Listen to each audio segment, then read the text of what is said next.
this week. And I go, okay. And he knows that I'm macro psycho, Yes. right? And so he goes, how was the refeed? And I said, great. I'm down 1.8 pounds. I hit my macros. He goes, what do you mean you hit your macros? I go, you told me 175? And no. You weren't supposed to track that day. I go, oh, I track every day. Yeah. I track every day. So then, today he goes, okay, so Saturday, I want you to send me your progress pictures and I'll determine whether you're going to have a refeed with no tracking. I said, oh, I can't do that. I have to hit my fats. So he's adamant about not tracking. So basically, let him handle your training. And then Don't touch the my nutrition. DEXA scan came in and he goes, okay, 0 visceral fat. What the? You put on 1.1 pounds in a deficit this month? And I go, I'm not really in a deficit. He goes, this is ridiculous. So you took off 2.8% body fat and added 1.1% muscle. And I go, I've been training 6 days a week. I was only training 2 or 3 before. Kelly, are you like Rigo's like first Macro tracker. yes, macro tracker? he's probably being blown away No, right but, and I go, listen, Rigo. I'm not going to eat grits because potato is the same. And he just gets shevangled with me. Triggered. He loves it. He loves What it. is shevangled? I like that word. He's That is such new a word for good the day. trainer. So I'm just snapping the head back on the science. So he said, macros does work really well for cutting. I said, oh, No, really. For anything. oh, it works great for gaining. Yeah, gaining also. Yes. Yeah, I mean, I said, I power lifted, that whole 2014, 2015 year, substantial improvements in strength, but overall composition, I did not have anywhere near the muscle mass that I had until I started powerlifting and eating 3,000 calories. Yeah. So I was able to eat the most amount of calories during my powerlifting year, the year that I powerlifted. And then it's just hard because it's really hard on your body, especially like at our age. Gotta throw Dr. B on the bus. Oh, it's hard on our body. Well, before we get any All right. further into the discussion, guys, let us welcome you to the episode number 4? I don't even know what This is episode number 4 of the Agora Podcast. Welcome, guys. We have today our guest, Miss Kelly Michelle and Dr. Christopher Berger, joining us today. Hello. Hello. Let's go ahead and just get you guys started off with a little bit of intro so people know who you are. Yes. Start with Dr. B. So I'm Dr. Christopher Berger. I'm an exercise physiologist at Arizona State. I guess if I have a specialty in what my expertise is, it really is probably energy balance and body composition and the mixing of nutrition and resistance training. I love that area. And so I do a little bit of research on that. I've got an interest in healthy air travel because I was a student pilot at one point, and I love being out here in sunny Arizona. Dr. B, do you have your own plane? I do not have my own plane. Or are you going to have your own plane? No, I'm going to work on my private pilot's license, and then I get my own plane. Until then, I settle for somebody else's jet. And where are you from? I'm from Canton, Ohio, Football Okay. Hall of Fame city. Okay, Yeah. cool. Kelly? I am Kelly Michelle. I'm owner of KMF, Kelly Michelle Fitness, and I specialize in sport nutrition, sport performance, and actually general population macronutrient coaching. So just finished in 2015 with my personal training, which I did for 5 years, and I've gone full-time from the middle of 2015 through current, just doing nutrition full-time. So that's my gig. Gotcha. Yeah. And just to clarify, a lot of people, when they think nutritionist, they're like, well, anybody can get a nutrition certification, right? It's true. Well, then let's just kind of list off what Kelly has. You are a sports nutrition specialist, Certified. right? From the IIFYM, which is probably like one of the most respected bodies of certification when it comes to nutrition industry. Yep. Right?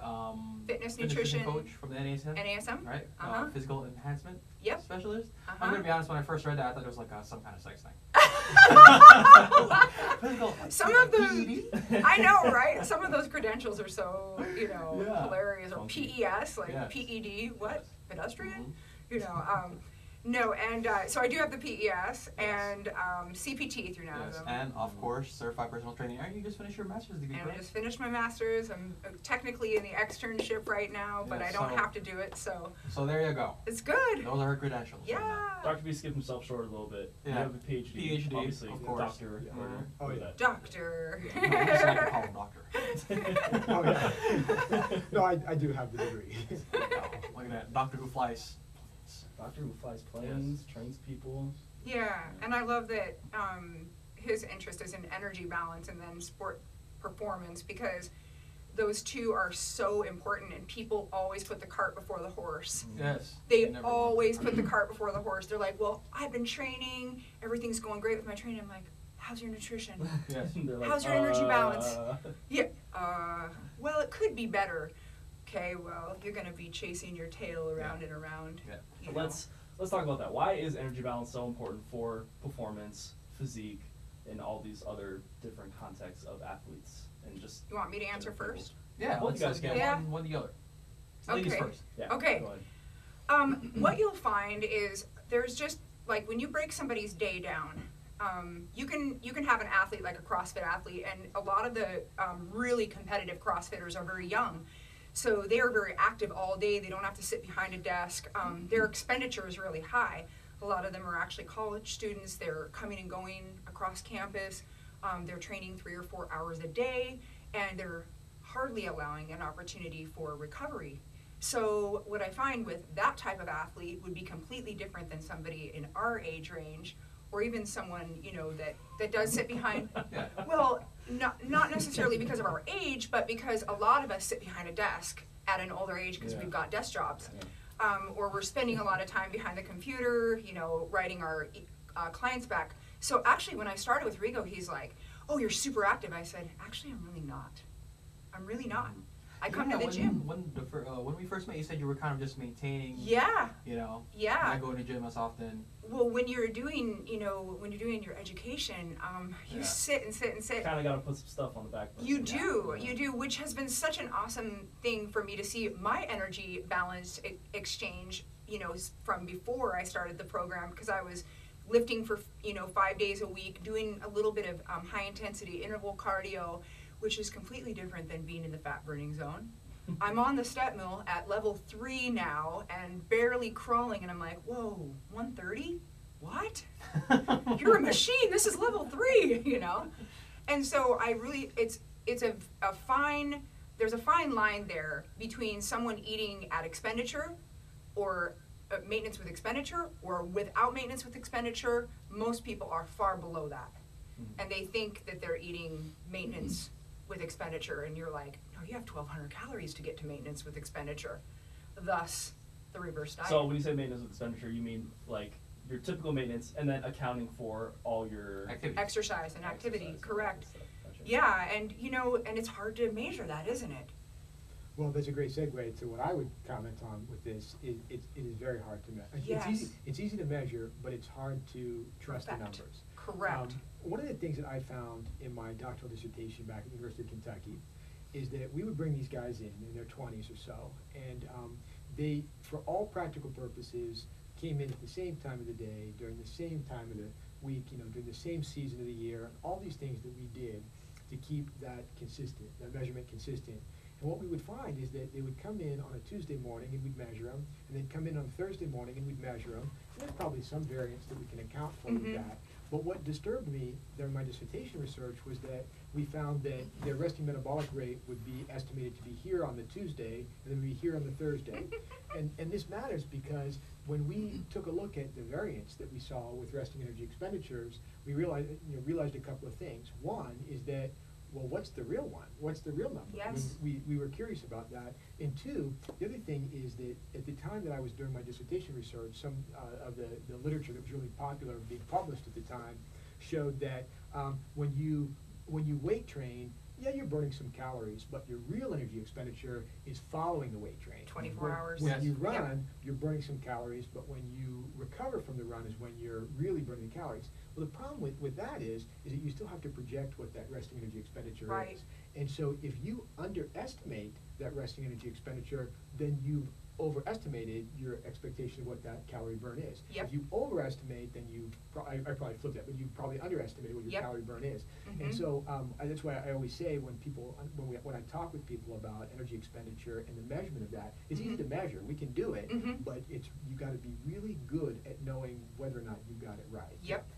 It's the chase effect. So it's 24 to 48 to 72 hours after that, and that exercise too. So a lot of my clients will say, "Why am I so hungry the day after I do legs?"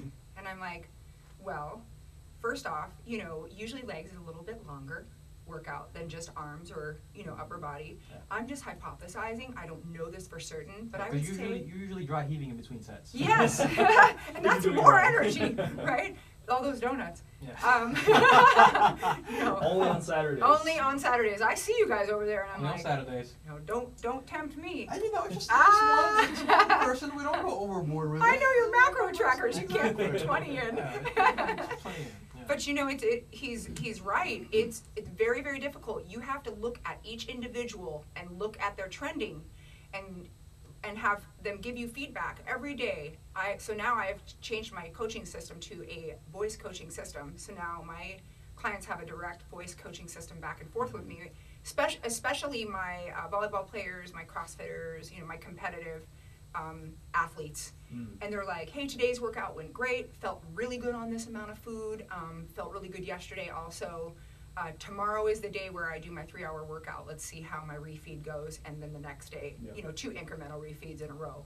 Because now what I'm finding is that those 2 days following their normal training, they're actually really, really hungry on their rest day. And they're like kind of psychologically mind washed that a rest day should be a low day, and it should not be a low day. It should be a normal day.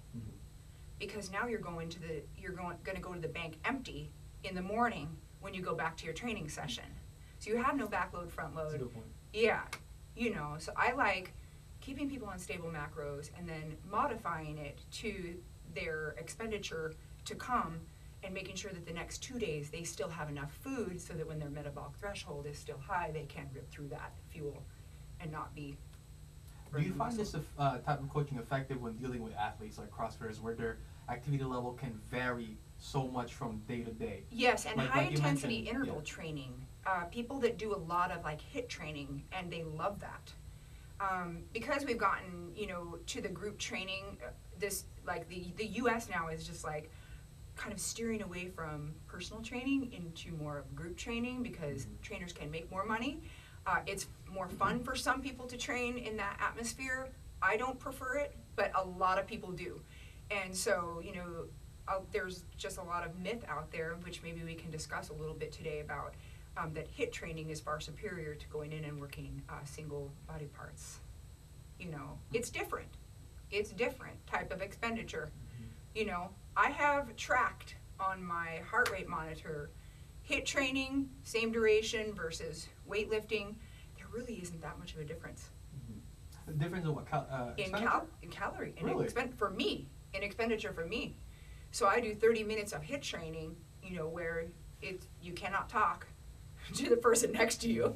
And I think that's another thing that people don't understand is HIIT training, you cannot do your interval and then talk to your friend. Yeah. Sorry. You're taking the time to breathe and just recover for the next Yes. bout. And then you're dead after 10 to 15 minutes, Yeah. So when I'm training legs, when I'm in the midst of that training session, it's 10 to 15 minutes of just squatting, because some squat sessions can last a lot longer than that. Yes, a typical squat session for I This guess powerlifter. for Yeah. powerlifters, like a relatively higher volume day for us would actually be shorter than our higher intensity days, Right. where we're pushing 85% plus. Right. And with just doing bodybuilding and working with Rico, this has allowed me the opportunity to kind of look at my expenditure based off of, 10 to 15 minutes of just squatting and taking a minute and a half rest between. My heart rate is not even back down under 145 by the end of the rest period, So you mentioned something that it got me really curious.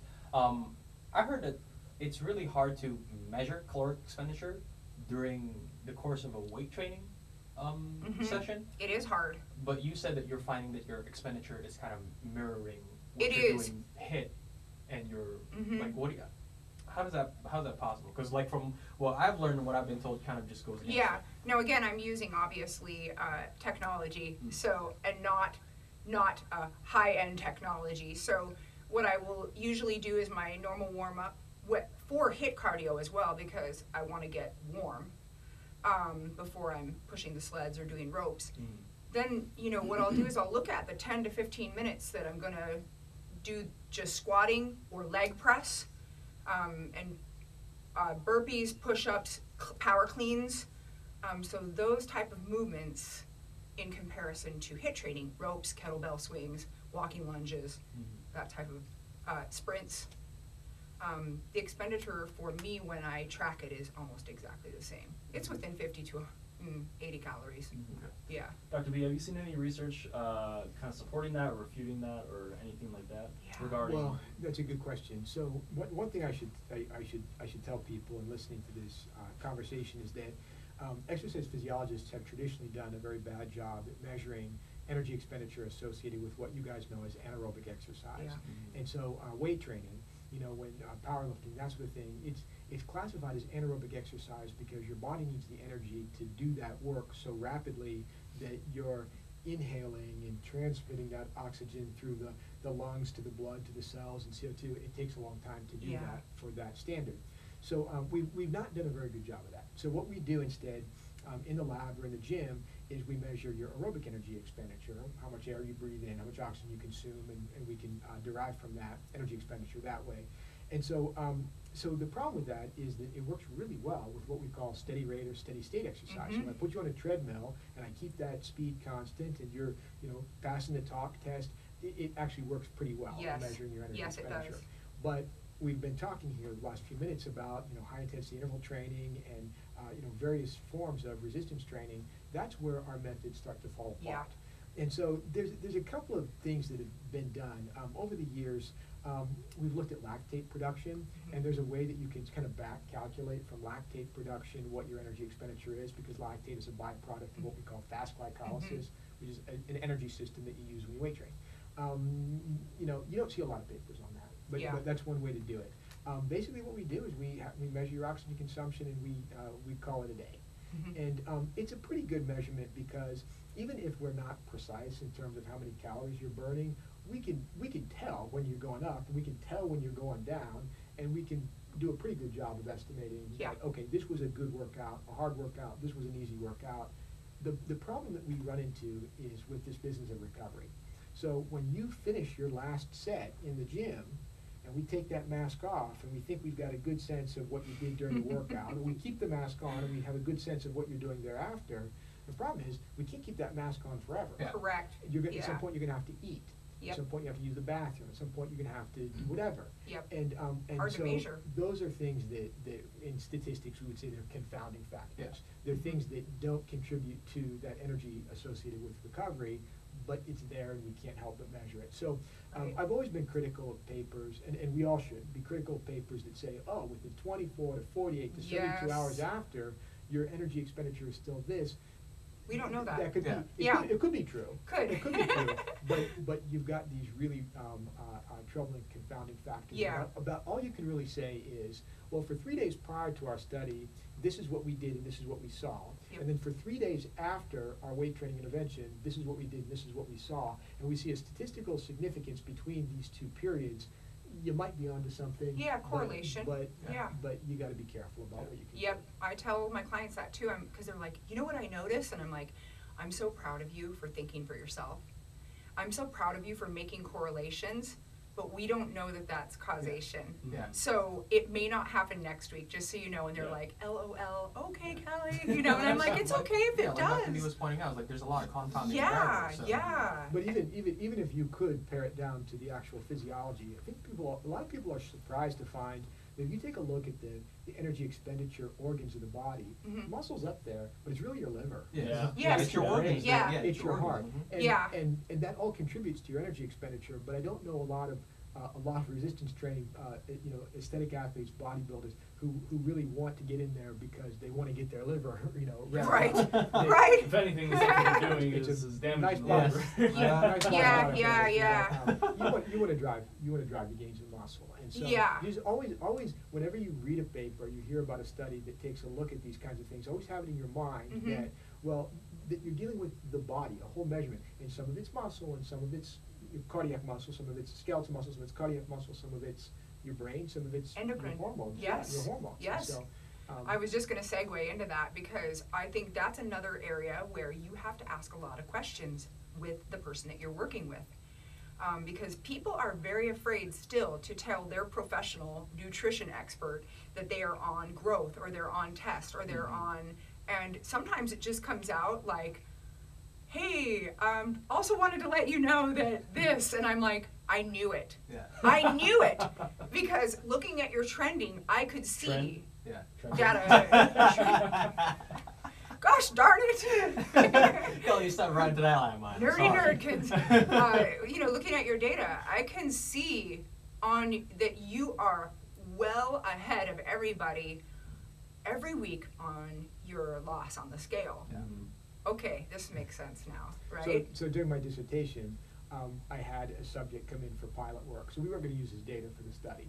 And, this was University of Kentucky a few years ago. And the AC, it was a summertime data collection, AC kicked on turbo. And it went up to it went down to like 50 degrees in the lab or something like that. And the kid come in, and he typically sleeps with, his boxers or whatever. And we try to keep it natural. So he sleeps with his boxers.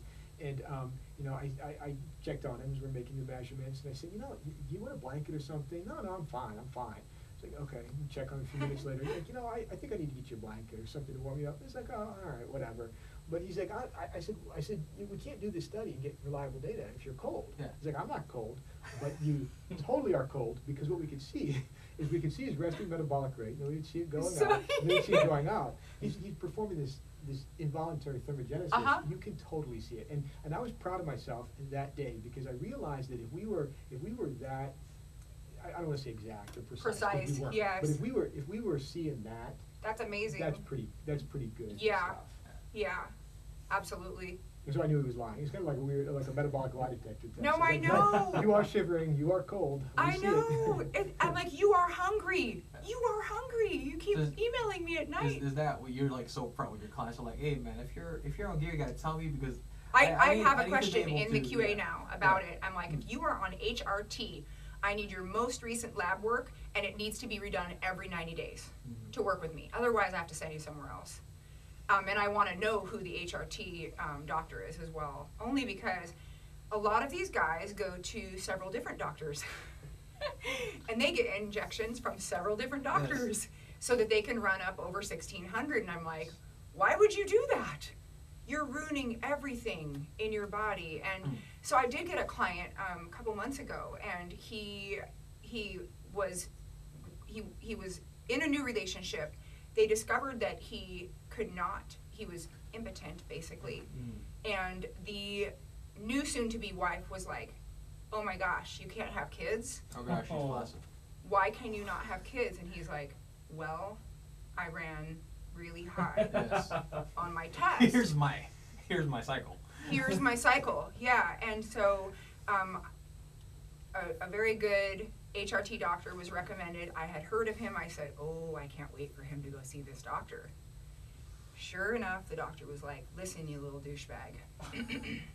I see people like you all week long.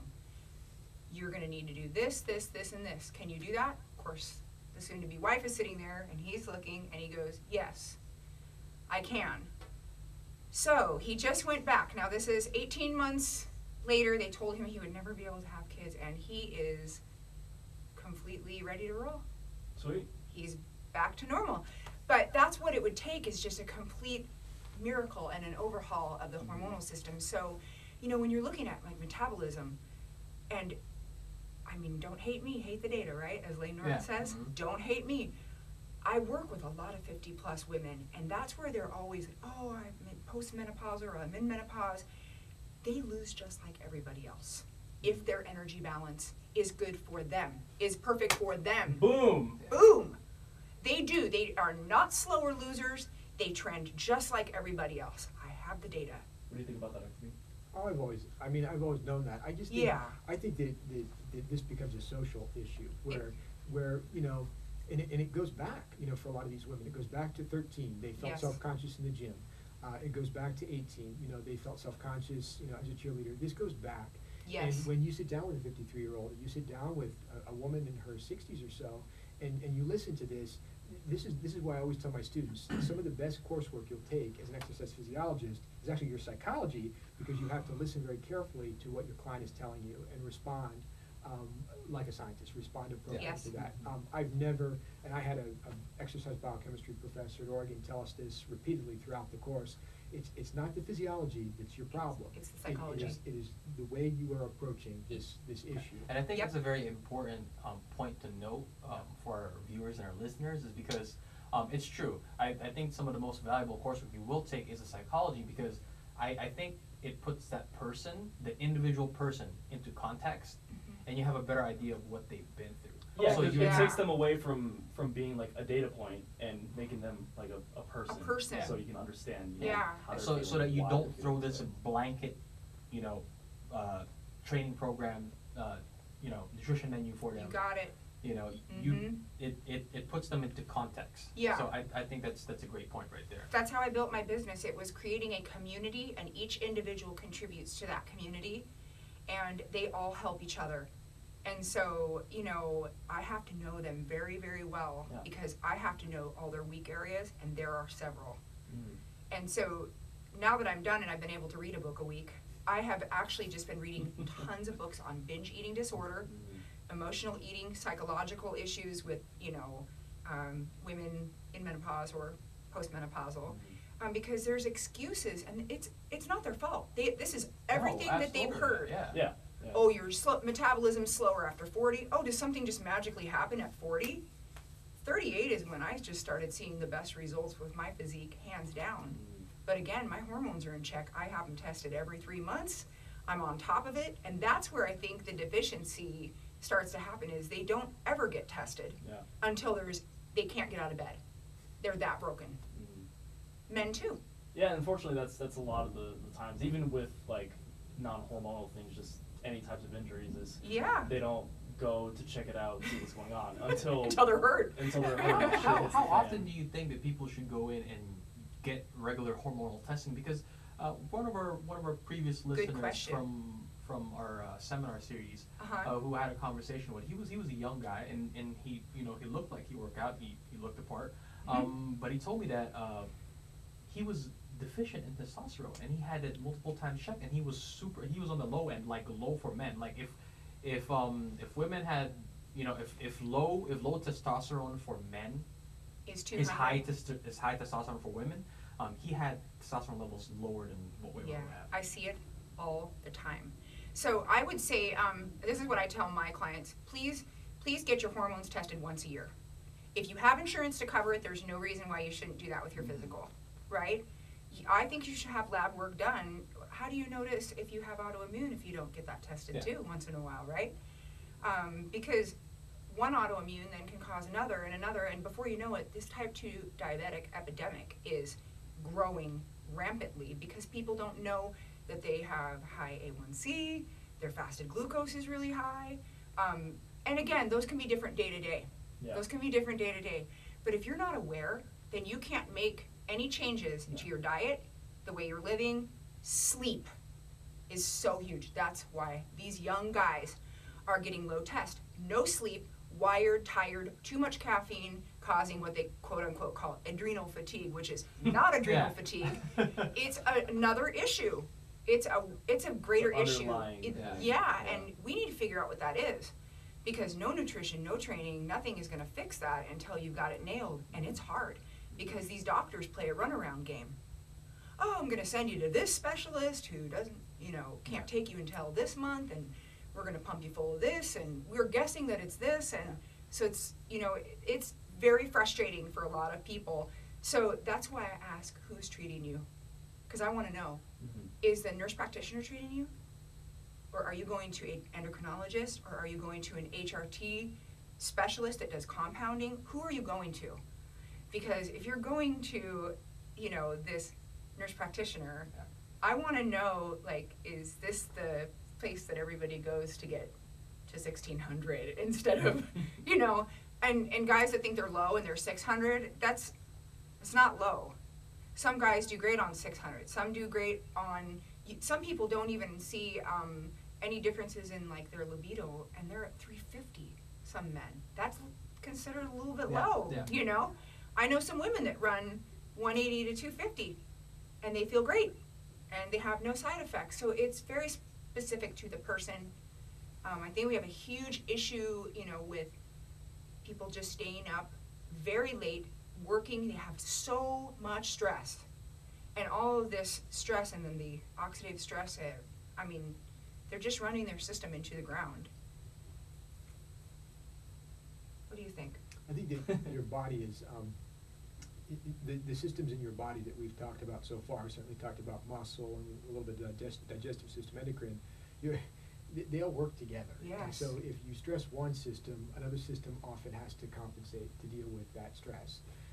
One thing I will say about testosterone in particular is that it's a diurnal hormone. It's higher in the morning, it's lower at night. Mm-hmm. And so I always caution guys when we talk about testosterone to, you know, to work with an endocrinologist who understands that hormones have diurnal and Cortisol these circadian rhythms to them. Mhm. I guess the nice way to summarize it.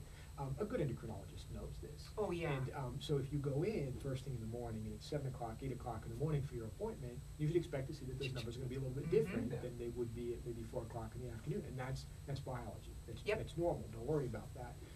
Another thing I usually talk to guys about with testosterone is, you know, depending on the lab, it's this reference value or that reference value. And so, you know, if you do see something that's suspicious, obviously talk to your endocrinologist about it, and maybe do a remeasure, you know, do a retest. And then the third thing I'll tell you, share with you guys, is that our whole world is not testosterone. And you all know this, but, but it's not just testosterone. T4, T3. Obviously, there are a host of other factors. And I think when people think about hormones, when they think about testosterone, when they think about the thyroid gland, they assume that this gland just sort of gushes this stuff out. But hormones in the body are in minuscule amounts. Yep. It takes a lot of hard work to find them in the blood. Yeah. And that's why we're still learning about hormones, because we're still discovering, oh, this does this and this interacts with that.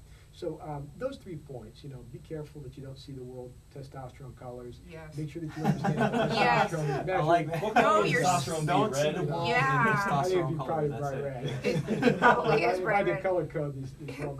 like the blood of the lamb. But It's but, so true. You know, it's that those are, you know, little facts that I share Yeah. with the guys that I talk to. But let's not be naive about this. There's a reason why a 19-year-old male compared to a 53-year-old female is going to have a better chance of growth, and why his body Sure. will appear different than. So I don't want to overestimate the importance of hormones, but I don't want to be Make naive it the about end all I don't be wanna all. be the Yeah. naive Yeah. person about it. So I did want to get to a couple questions. We're having an awesome discussion. Yeah. But we did get some questions. I wanted to get your guys' thoughts on this. So this is first for Dr. B. Muscle soreness. Is it an indicator for hypertrophy? Oh gosh, you asked me a very bad person for this. I actually am interested to hear. All right, so I got to be careful about this. The latest research that has been published on the correlation between muscle soreness and hypertrophy says that the two don't go.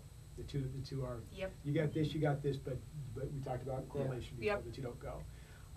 And that's really hard news for me to take, because I scale my workout quality on the basis of how I feel Me that too. 48 and 72 hours later. but there may be some value in what I do in that way, because at the end of the day, wouldn't we all agree that the intensity of your workout, that your diligence in the weight room is what really matters in terms of what you do. And if for you you get what that good kind of soreness feels like, your body aware enough to know that, Yeah.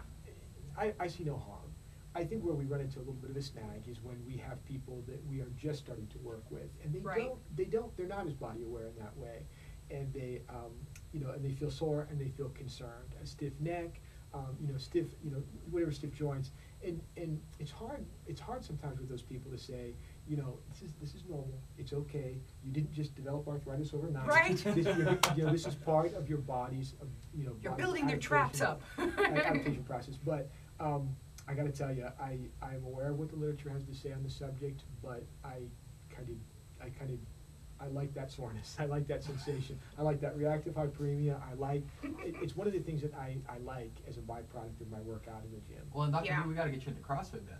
Well, You can get some Well, rhabdo. I mean, come on, let's face it, right? I mean, the soreness, a lot of it comes Oh. from, introducing novel stimuli. Right, right. So, I Which is mean, you why- talk which is about why novel there's every volume. single time, and there's CrossFit for There you. are Yeah. classic examples that we share in the classroom about how, well, if you took Michael Phelps and had him do this, or you took, to find a tennis player and you have them do this, they're going to experience soreness and they're not going to be very good at the Right. sport. Yeah. And so Right. there's all these neural network issues that are fascinating to me too. So, Yeah. So it's not an indicator of hypertrophy. well, However, let me. So if you feel sore in the 48 to 72 hours after your workout, are you not going to hypertrophy? Well, we can't really say that because you may not be. That might not be your course in resistance training anyway. Right. No matter what I do, I've reached a point in my life. We all know our ages now. Thank you. But I've reached a point in my life where I know that I'm probably not going to look Thanks, like Kelly. this guy, or I'm not going to look like that guy. Yeah. So I know that I will probably be more ectomorphic and that I will probably be strong and have a high relative strength, but that's just not my course anyway.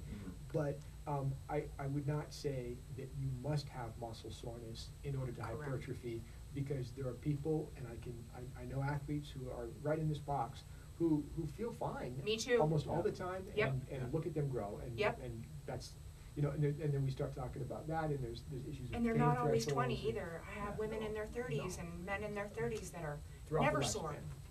I'm never sore, and I'm thinking, wow, wonder what that's like. I wake up every morning and I I'm feel like so I have s- arthritis everywhere. I do too. Like I got run over by a truck. It's You just know? crazy. I always tell people it's like once you do something for a long enough time, especially if it's you're into a sport, you're gonna have some nagging issues to deal with Yeah. regardless. And I You know, heard it's just something. having to deal with it. You just have to Yeah. deal with it. Yeah, and this is kind of this might be a good topic, but I heard the funniest conversation last week at the gym. This girl's like, "Oh yeah, you don't eat high carb. That's why you have really sore muscles."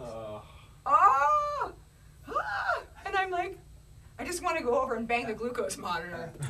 Yeah, because glucose is such an Just a minute. It's such an integral part of the Yeah. skeletal system. Right? The skeletal muscles definitely live And on I'm like, these glucose. poor kids, they just don't know. And they're Yeah. watching these YouTube videos from Bros or Us, and so Bro 1 says to Bro Bro 2, this. oh, fasted cardio, and, let's do this. And I just, all of my coaches too are like, what is the scenario with fasted cardio? Yeah. So I'm like, well, here is the article that I have, and this is the most recent article that I have. And again, Dr. B is so, on target with it. There really is not a lot of information done on physically fit people. Yes. Yeah. That's the problem, right? Yeah, Because it's most of the a time when you huge try and problem. go out and do research on physically fit people, it's either you come across the problem of, well, I'm really physically fit. Why should I have to listen to you? Right. Right. And Right. to get that many, again, to get a good result, you kind of need a good sample size. Yeah. And getting money to fund that kind of research, Yes. it's not cheap. It's No. not Well, cheap, Because guys. you got to pay them protein. Yeah. Let's be careful. Let's be careful Gains. with it. It would also be accurate to say that a lot of what the general public believes about exercise and nutrition comes from an athletic study. Yeah. A lot of what the Yeah. general public believes. And so I mildly disagree with that statement because I think there are people out there who go in the gym and they get a workout in and they power bar and they, a sports drink and they don't need that. Or at least they're not in a stage where they do need that. Yes. And I get You're be right. careful about that because they probably thought they needed that from research that was published on a cohort of people who Yes. did need it. Yes. So it goes both ways. And I feel bad, I say, guys, please make sure you don't make fun of your friends and people that think that they're doing things the right way. Just if they ask you, tell them, well, you may not need that. Yeah. You Don't know, be a you- condescending asshole. Right, and you see that That's the so much Yeah. right now with the macro coaches, Yeah. in particular. And so what I tell my community is, I'm like, only 1% of you are endurance athletes. So you don't need to have 80 to 100 grams of carbs after your Yeah. training Yeah. session. 1% of you guys are endurance athletes in the whole group, right? And he doesn't even need 80 to 100 grams. He's gotten all of his research done on his VO2 max and, efficiency with his glucose, and he doesn't even need that. So there's a lot of gray area there, and it is again misinformation. Just the studies are done, and they're done on this test population, and it's what the government says to do too. Which is very difficult. The packaging that you see in the stores is very misleading. Healthy choice, Yes. but you turn around the one next to it, and it GMO-free. yeah, and it's just like what And so much of it is just, I saw your aspartame thing, so I was like, you know what? I'm going to bring him my favorite form of aspartame. I've got some aspartame in my bag for you, Mike. We're all gonna die after this podcast. Yeah. And again, we don't really know what's in there, so how can you tell people that this is killing them or that this is killing them? We can't really, until we have that conclusive data.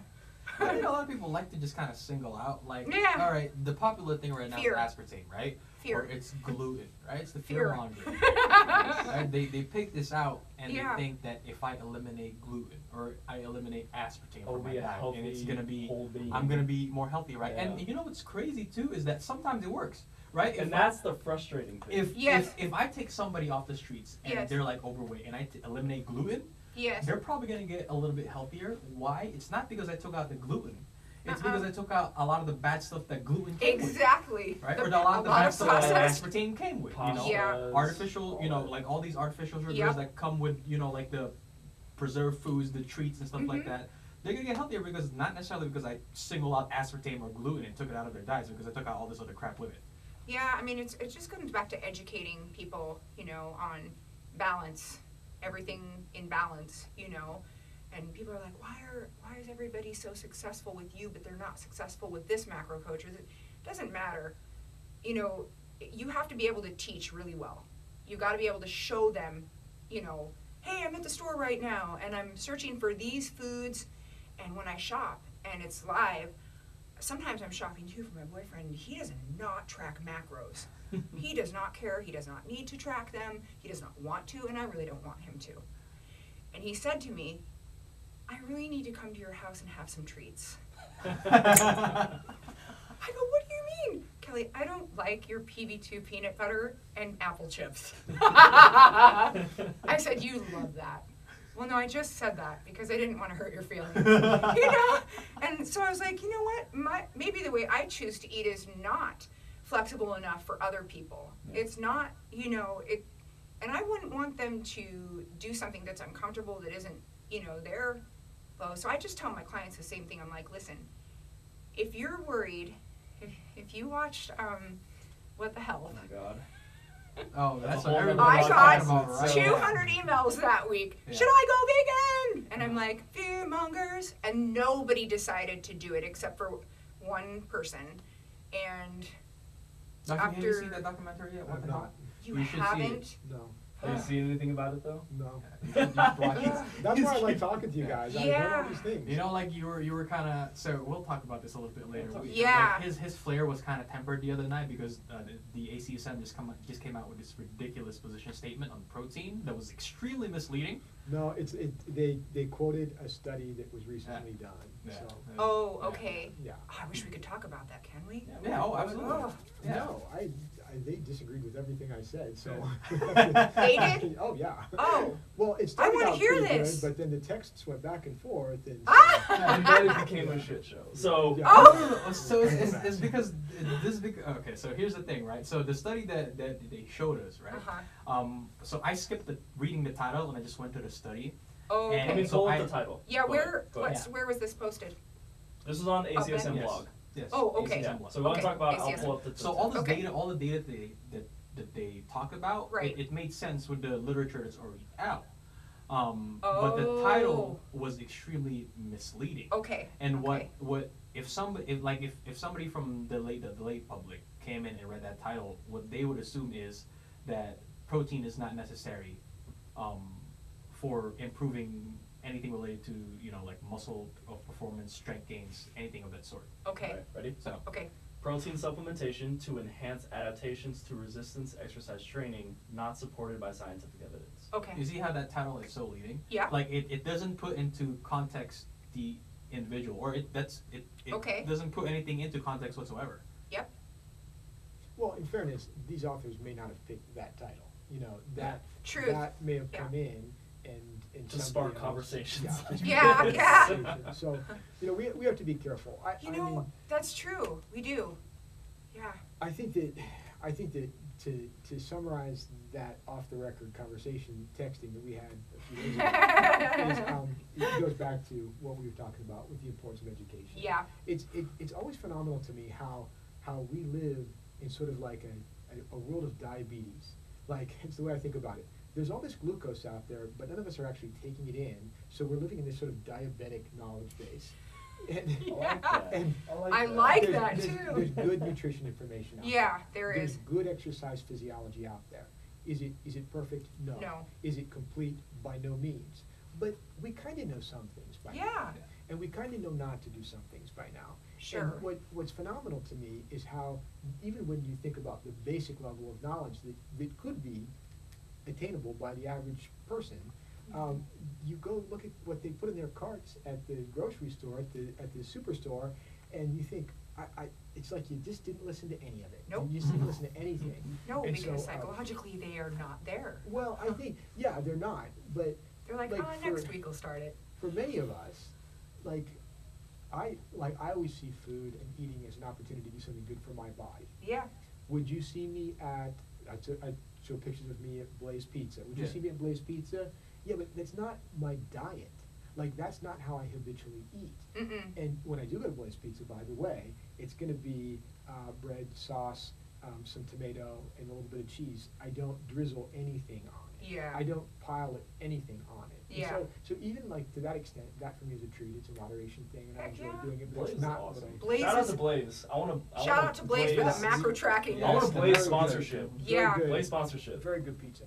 But it's phenomenal It is to me good pizza. that you look at these people in grocery stores or these super centers where Yep. you shop, and you think, like even if you just picked stuff off the shelf at random, you'd be doing a better job with your diet Than they what are. you're deliberately putting in your cart. Yep. And so there's the power of marketing, and there's the power of all these other things too. I find it fascinating. I look at everybody's cart while I'm in line. And you feel like handing out your business card to each one. I do, and they always comment on my food. They're like, it must be really expensive to eat that way, and I'm like, No. Oh. no, I'm at Walmart. Are you kidding Yeah. me?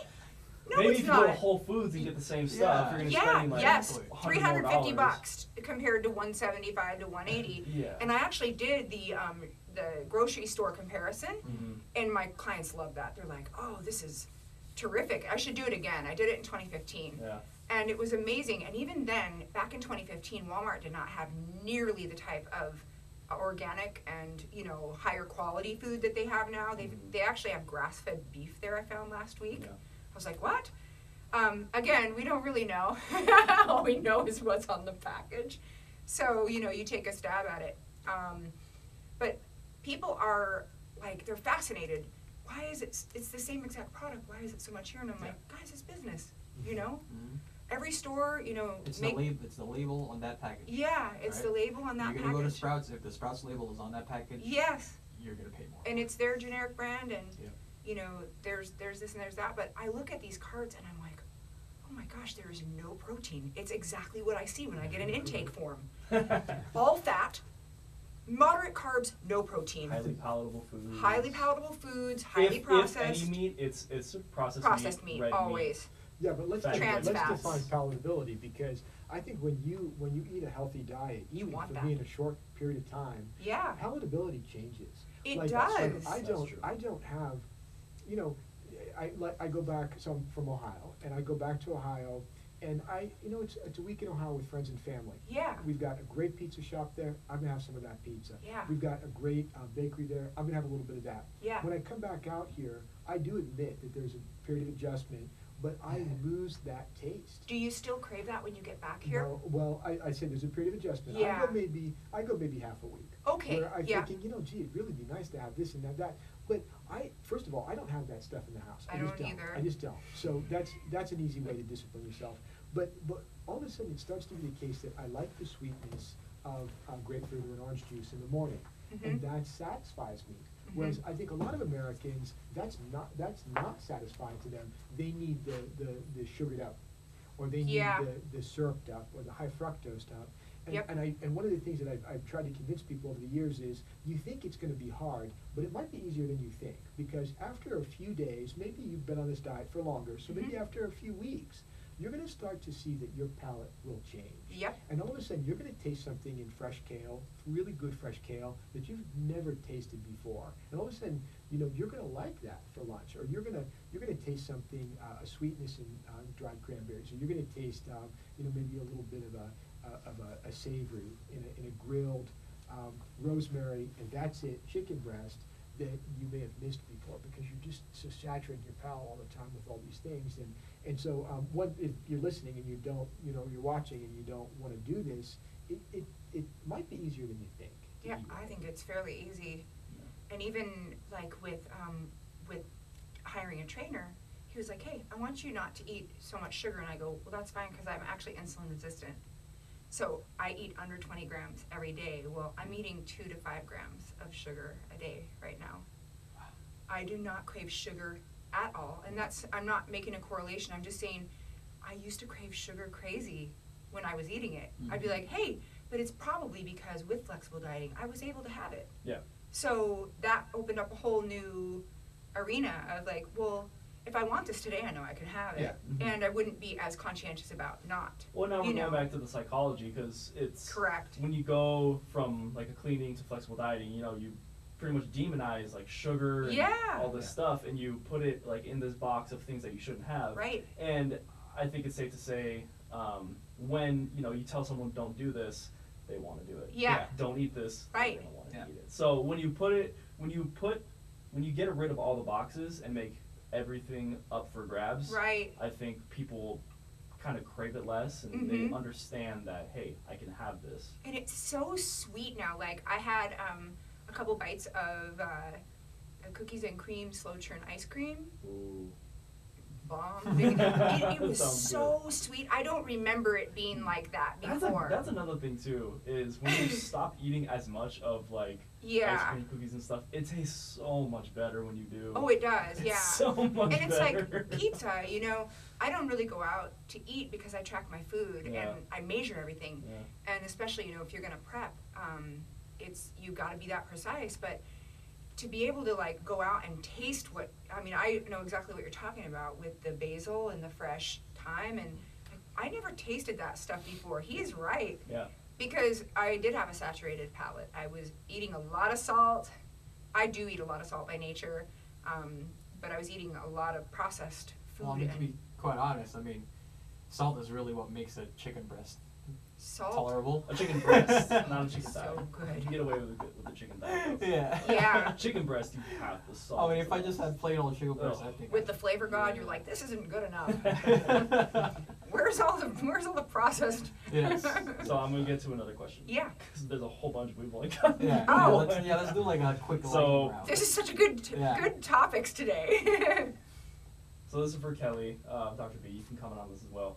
How can meal frequency affect hunger levels in terms of having too few meals, too many meals? Yes. Does frequency make a difference? And not just hunger, satiety too. Like, how can having, let's say, one meal a day affect your hunger and your satiety levels, as opposed to having 6 meals, or like something crazy like 8 meals a day? Yeah, and we're not. And just to clarify, we're not talking about energy expenditure. Just No. hunger. Just hunger and satiety. satiation. Yeah.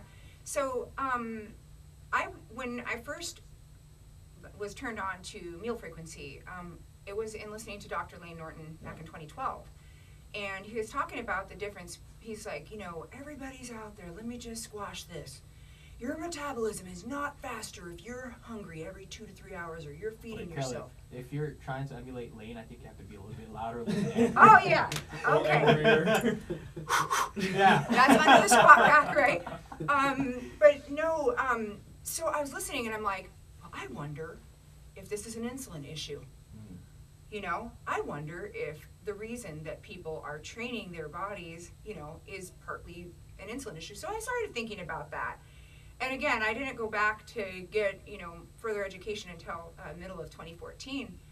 So I started trying this with my competitors at the time. I was like, 3 square meals, 1 snack. You can do it pre or post workout or on your rest days. You can have that snack. I want you to try to wait longer between eating. Make your body wait 72 hours. Everybody adjusted. They're like, I'm not that hungry. I'm not hungry every 2 hours anymore. Okay, cool. So I had a correlation that I could make, and you know, they were like, wow, it's way easier for me to actually hit my target numbers in 3 or 4 meals instead of prepping 8 meals, right? Yeah. Well, so that was also a nice factor. Well, then, you know, what I noticed is the people that were eating 6, 7, 8 meals combined their macros and had more fat and more carbs with a sufficient amount of protein at all 3 of the prime meals, and then they would have something like carbs only at their snack, and they would be starving. So what I have found with my population is 3 or 4 meals, and sometimes guys do 1 small meal, 1 large meal, 1 small meal before bed, because they have, you know, a buffet style lunch with their work or whatever. Yeah. And it doesn't really matter either way, but for satiation, I have found the sweet spot is 3 meals, 3 big meals, and maybe a snack. Yeah. And people are not hungry. They're really hungry when they switch to like a vacation mode, where they go on vacation and they eat smaller snacks because they're worried about going over their macros. Yeah. And then they come back and they're like, I am so hungry. I'm like, you just retrained your body over vacation. It's Yeah. okay. Do you think it just has something to do with just the volume of calories within the meal? Like, because you're eating so many more small meals, you're getting hungrier a lot quicker? Yes, and there's an insulin response every time you I guess eat. like, it goes in effect with what a lot of people believe, right? They Yeah. believe that if you eat more small, frequent meals, And the you'll stay GI's less working. hangry. You're burning Right. more calories because your GI has Yeah. to work all day, and you know your thermic effect. Yeah. But what you're saying is the complete opposite, where if you keep to 3 or 4 square meals a day, you're actually going to be a lot fuller Yes. than as opposed to if you spread it out to 8 meals throughout the day. Yeah, and you can actually go out and have lunch with your friends and have it fit that, you know, that macro meal for yourself. Or maybe you're a little over on a couple, you know, your fat or your carbs for that meal. But then at night, you still have a really good amount of protein. Here's where it gets difficult. You have a guy that's 275 pounds. They can't possibly get, you know, under 50 grams of protein into every meal. Yeah. So they have to have a A little supplement. bit more. Yeah. So again, Or putting somebody before into bed. context, yeah. Yeah, or you know, they after their training session they'll do 2 scoops, or during training, intra-training, they'll do 2 scoops of their whey protein and a little carbs so that they can fill the deficit. But Well, yeah, I apparently, mean, according to the ACSM blog, that doesn't do anything. it's not necessary. Correct. I know. I tell my clients, I'm like, just get it in. Yeah. Just get it in. Well, how? 30 minutes? No, just get it in. Do you think it has a lot to do with the preoccupation with food too? Like, since I'm not thinking about food 8 times a day. No, I think you're full. Yeah. I think, you know, like I was telling my boyfriend last night, I said, he's like, aren't you starving? I'm like, no, I ate right before you get here, so I know that I have 4 or 5 hours where I don't have to worry You don't about have food. to worry about it. He's like, that is magical. that And when he left, I was still full, and he's like, well, are you going to eat again? I said, yeah, 9 o'clock, right before bed, I'm going to have my shake and go to sleep, because all I have left tonight is protein, you know? And I had missed my shake during my training session yesterday, so I was like, oh, this is what I have left. And, you know, I'm sure that a lot of the coaches would be like, oh, well, you need to have your shake right after training. What a waste. No, it's not a waste, you know. No, we have a question here. We'll get to the regarding anabolic that. Yeah, in a so- second. I want to ask Dr. B a question though. Can we have him, and is it okay if you actually can you give us a little feedback on the insulin response too with food? Like when you eat. Well, whenever you say that, whenever you ask me that, I think about a certain celebrity physician that we all know about Oh. who likes to talk about insulin spikes and sugar spikes and all this stuff. Is it Dr. Oz? Sugar spikes. Shout out to Dr. Oz. I Dr. didn't Oz. say anything about that. But, I guess I'm a physiologist by training, and Yeah. I know physiology. And when you consume a carbohydrate and your body responds by secreting insulin, that's a normal physiologic Yep. response. Mm. It's normal. It's supposed to happen. Mhm. The insulins! When your blood glucose drops a little bit, maybe out of proportion, that's normal. You've got Yep. another hormone called glucagon that we never talk about. Glucagon. Yeah. He's like Glucagon works in glucagon. conjunction with insulin. So I think for normal physiology, there's just a lot of hysteria about really nothing. Yeah. There are people with type 1 diabetes. There are people with type 2 diabetes, and we've got some interesting things about their metabolism that we still need to understand. Mhm. But I think that when you take a look at the average American lifestyle, and I don't know it, I just have lots of experience working with average Americans. Yeah. You know, it's in the morning rush, get a cup of coffee, maybe at some You place, got it. and then maybe you're gonna have, a roll or something at the office because there's a morning meeting that you've gotta be at, and you're already 10 minutes late, so you might as well get something. He's on it. And Yeah. so you look at that, and then you step back and you take a look at people who consume those kinds of diets, and you think, is this really a mystery here? I mean, do you really need to do something, buy a book, do something special? Yeah. You're not even doing the basics. Nope. You're not even doing the basics. Let's And fix so- this That's a before we good point. fix So, this.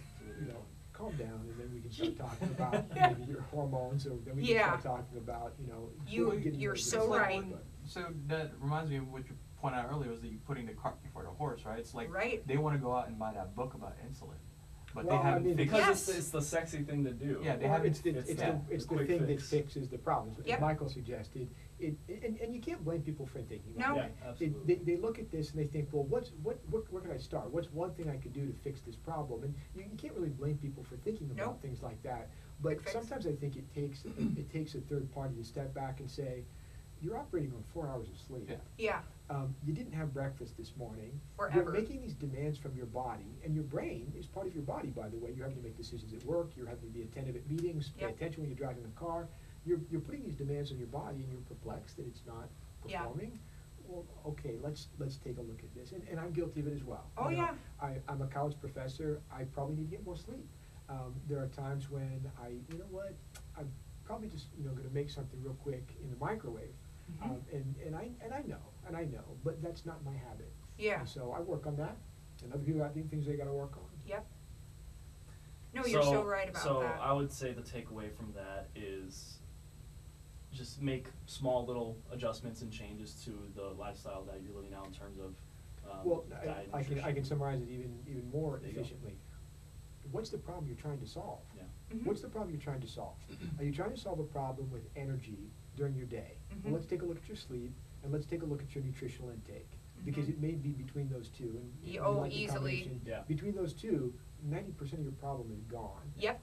Let's take a look at the priorities that you set in your life. Mhm. If you take care of the kids and you rush the kids to baseball practice and they're coming home from baseball practice, then that's your priority. Yep. You're a super mom, you're a super dad, that's the phase in your life that you're at. And you're probably not gonna be able to do some of these other things because that is your priority. Yep. You wanna change those around, you wanna hire some help, you wanna get your spouse to be involved, then maybe you can start changing your priorities around. But those are basic things. And so I don't mean to insult our audience in any way, but No, but no. I'm guilty of it as well. Yeah. I'm guilty of it as well. I'm an exercise physiologist, PhD, and I still have some things that I know that say, Chris, you know better than that. Yep. Dr. B, dropping the hammer. Sure. My next question. Is what we're doing right now, sitting, is that really killing us? As much as everyone says that it is. Well, I'll tell you what, I completely agree with, I don't know if we were recording it when we were having this conversation, but when you get to a certain stage in your life, you find that you sit more than Yes. you'd like. Yep. And I'm looking at my muscle mass, and I'm looking at changes in my body as I, enter my late 20s, and I'm thinking something is accounting for this. Something is accounting for this, and I make comparisons between where I am now and where I was before. And I had a heavy backpack on, and I was walking about campus and biking across campus, going to classes. Well, now I come in, I've got email, I've got students to meet with, and I'm sitting, and so. Yeah, I'm concerned about it. I really am. You're not going to, and I don't mean to insult it because it's work for some people, I'm sure, but I don't have a standing desk. I don't do anything like that. But what I found is that then this is, you guys are gonna laugh at this, but, you know, like 10 o'clock in the morning, I realize, oh, I gotta go to the bathroom. I take the steps downstairs to the building next door, use that Yep. toilet, and then take the steps back up. And it's a silly thing. I could just go down the hall and use the bathroom in Yeah, the but you just apartment. got more steps. But I got a few steps. And in. movement. You know, I got some movement Yeah. in. And so, I think that for many Americans, just, if you could just kind of start doing some of that Yep. stuff, you might be surprised at how it works. But having said that, I swim every morning. I'm back to weight training this fall again. And so I know that if I really want to rack things up in terms of my goals, I gotta go back to Big 20 again. Yeah. And there's no reason, I mean, thank God, there's no physical reason why I can't do that. Thank God that I've got, you know, working joints and muscles and a Yeah. good neuromuscular system. So, I do it, but I like it, so. So you answered Yeah. the next question, which was, do you even lift, which is starting in the fall. Well, I mean, so I who's wanted to asking ask That was for question? him, or was it for me? I wanted to ask something regarding the sitting thing because I saw this documentary a couple of years back where they analyzed people who were trying to get in physical activity throughout the day, but the majority of their day they spent sitting. Sitting. Down. And what the researchers found was that even if they put at least an hour of physical activity a day, say whatever it is whatever, be in the gym or some other form of exercise, that the physical activity that they did in the gym was kind of just like it was. A wash. Yeah, it was a wash. Yeah. If they spent 8 hours a day or more sitting down. Well, I mean, the PhD in me says, duh. I mean, you needed a study, Yeah. you needed a study to tell you that. I mean, something is better than nothing. More Right. so is better than, until we start to get to overreaching and overtraining. Well, and then that's obviously. why you add in those little extra things like that you're talking about, like Yeah, walking yeah, to the other yeah. building, use the Yeah. bathroom, things like that. Yeah, So. I mean, yeah. And I love these people who drive around the parking lot looking for that prime space that's right But there. they won't walk. You better have a big piece of furniture that you're buying at that store and that Yeah. you need to carry. Because otherwise there's always peripheral parking. There's always a space to park out there. Do a good deed and bring one of the carts in on your way in. Yes. And like little things like that would make for a better society, quite frankly. Sure. Easier parking, quite frankly, for people who do need to physically need to be near the entrance. But I think that's lost on a lot of Americans. That's too bad. 'Cause they probably don't think it counts, but it does. It adds up. I noticed that today actually at Walmart. So I went at a different time. I normally go in the evening because I don't like the kids running through the store. So I go really late at night. Well, today I was like, oh cool, I can get there before noon, right? So I went at noon, and what did I see? I see everybody driving the carts around. Like everyone. I come out, oh, almost get hit. They're driving the carts in the store, and I go out into the parking lot, and I'm like, all these carts are sitting next to the cars, these mechanical driving Yeah. carts, and I'm like, oh wow, Americans are really, really that lazy. They're really, really that lazy. So Well, you're right. It's like or it just, takes 1 second just to go grab one just cart and go put it. overseas. I spent part of my summer in Brazil. I'm in Brazil, and then I get off the airplane coming back to the United States, and I'm like, I know I'm home. Everyone's You take- sitting. You take a look at the people in that line, and you think, you don't see this in Brazil. You No. don't see this in France. Now, we're starting to get reports and stories that it's coming to Brazil, it's coming to France, Yeah. it's coming to Europe. Because but of the population it's a growth. wave. It's phenomenal. Yeah. You can always This is tell. becoming a big deal in Japan now too. When Americans Yeah, are- I heard that. Yeah, it's crazy. That's fun. So I'm gonna ask Easy. one more Dr. B specific question, then we'll move to Kelly. This one should be a quick one though. Are squats bad for your knees? I mean, Kelly could definitely answer this. Oh, one. Brett Anybody just could. did a really great. Brett Contreras? Yeah, he just did Shout out to Brett. a survey actually on, and this was awesome. It came to my email, and I did the survey. On his hip thruster? Yeah, I took that. and on the hip thrusting. Yeah. Yeah, and it was like crazy how this. I was like, yes, squats hurt me. No, I don't do them every week. No. Hip thrust every week. Yes. So What go did you ahead. say? No. No. Alright, there goes that. Yeah. So that's your excuse for not doing squats. Okay. Or- Just to elaborate a little bit more on the whole squats thing. Because Yeah. I read about this and it completely tripped me out. I never knew this about squats before.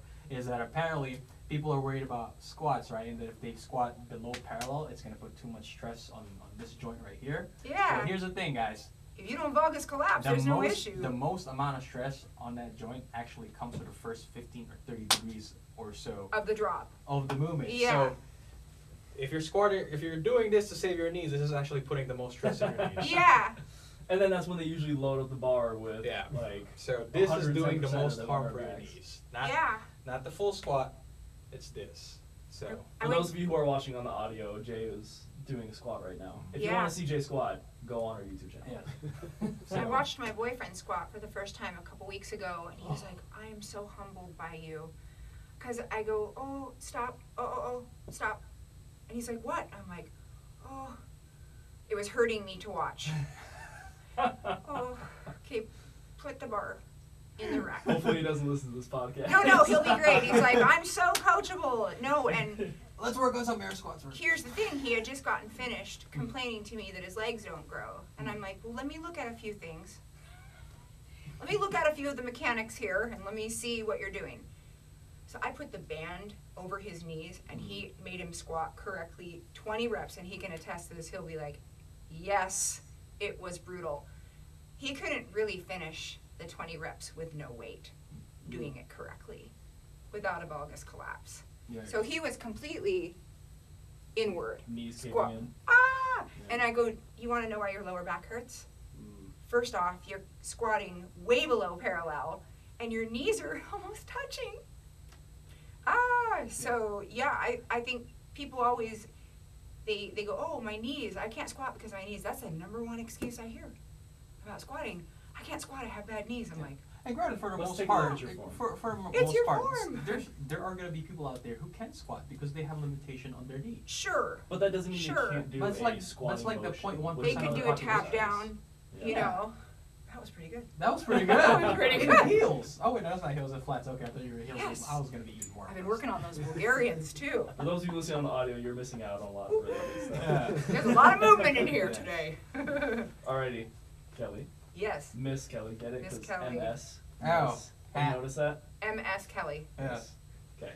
I like Just want to that. make sure. I like that. So this is relating to your competitors that you train. What Yeah. is a diet break? Why should someone take it? And then obviously, who's it for? Your competitors. Yeah. What- Actually, I have people do it that have been tracking for a long time as well. Okay. Yeah. So that's a great question, and I think I have such a diverse population of people that I coach. Mhm. So if I get someone and they are an accurate tracker for like 90 days, I almost have to like push them out of the nest to have a day where they mess up, and then So see that's how. what a diet break is. Well, just- no, that's not a diet break. Okay. So a diet break could be any period of time. I really love Paul Revela's explanation of a diet break the most, because I think Paul does things the way that I do, so I associate really well with that. So diet break would be any period of time where you're not tracking. It could be a week. I usually put competitors in a 2 to 3 week diet break. Mhm. Sometimes within the first week and a half, they're like, hey, I just want to let you know I went off the rails. I need you to rope me back in. I find giving people a little bit of structure in the diet break, just saying, you know around about what you've been eating with these numbers. Yeah. If you start to get carried away, let me know, but I just want you to stop using the scale this next couple weeks. I want you to eat instinctually until you're full, eating slowly with your family or with people that you've lost fellowship with while you've been eating very strictly and measuring everything out. Yes. And I want you to realize that you can do this and you will not gain while you're doing this, Yeah. because you have to go at some point on your own without a coach, Mhm. and you have to go out there into this world and eat a lunch out maybe one day and a dinner out the next day. It's called vacation. And not stress about it. Yes. Just eat it because. Yes, because I think a lot of even the macro coaches that come from an eating disorder background, Yeah. they should really watch how they're coaching people to be orthorexic, almost to a sense, measuring every single thing. So I tell my community, in a reverse diet, use that as an opportunity to take a day off if you need to. A day off is not really a diet break, but maybe just even one day without measuring allows them the opportunity to feel like they are ready to get back on track the next day. Yeah. And I do find that 1 or 2 days are enough for people a lot of times. Yeah. But a true diet break would be like, a week with no measuring. Most of the time a week is enough for people to just be antsy to get back into their normal routine again. And then obviously there's an unmeasured meal. And I use that almost I would say once every 2 to 3 weeks with most people if I see that their data is just spot on. And I go, no haphazard tracking at all?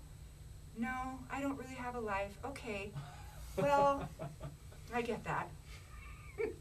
Go out to the movies, and I want you just to have 1 or 2 things, and you can hit your macros if you want, because I know that you already are doing the math in your head, but don't use your FitPal tonight. Go out, have fun, and then I want you to pick back up the next day. Just want you to do 1 meal, or whatever it is that you choose to do. I want you to just not use your scale for that one night. Oh, really, Kelly? Yeah, and I want to show you that it's not going to impact things greatly from day 1 to day 7, or even day 10. Because if you look at it in the grand scheme of things, if you have 35 meals on your plan, 1 meal off your plan, unless you absolutely binge, which most people do not even come close to, they don't want to. I think flexible dieting is such a nice thing because it really does, for 95% of the people that come to me, alleviate any of the tendencies to want to just go YOLO, because they see such great results. So the diet break is also necessary for people who are recovering eating disorder. I have a lot of those, and the bulimics and binge eating society, those people really, they have to go on diet breaks quite frequently because they get so all or nothing. It's a controlled mentality. That I have to tell them, hey, we're going to go 3 weeks strong, and then I'm going to give you a diet break for 5 to 7 days on your little mini trip to California. Oh, great, Kelly, I was so worried about that. And they're pretty successful with that? Like, you don't see them binge often or anything? No. That's good.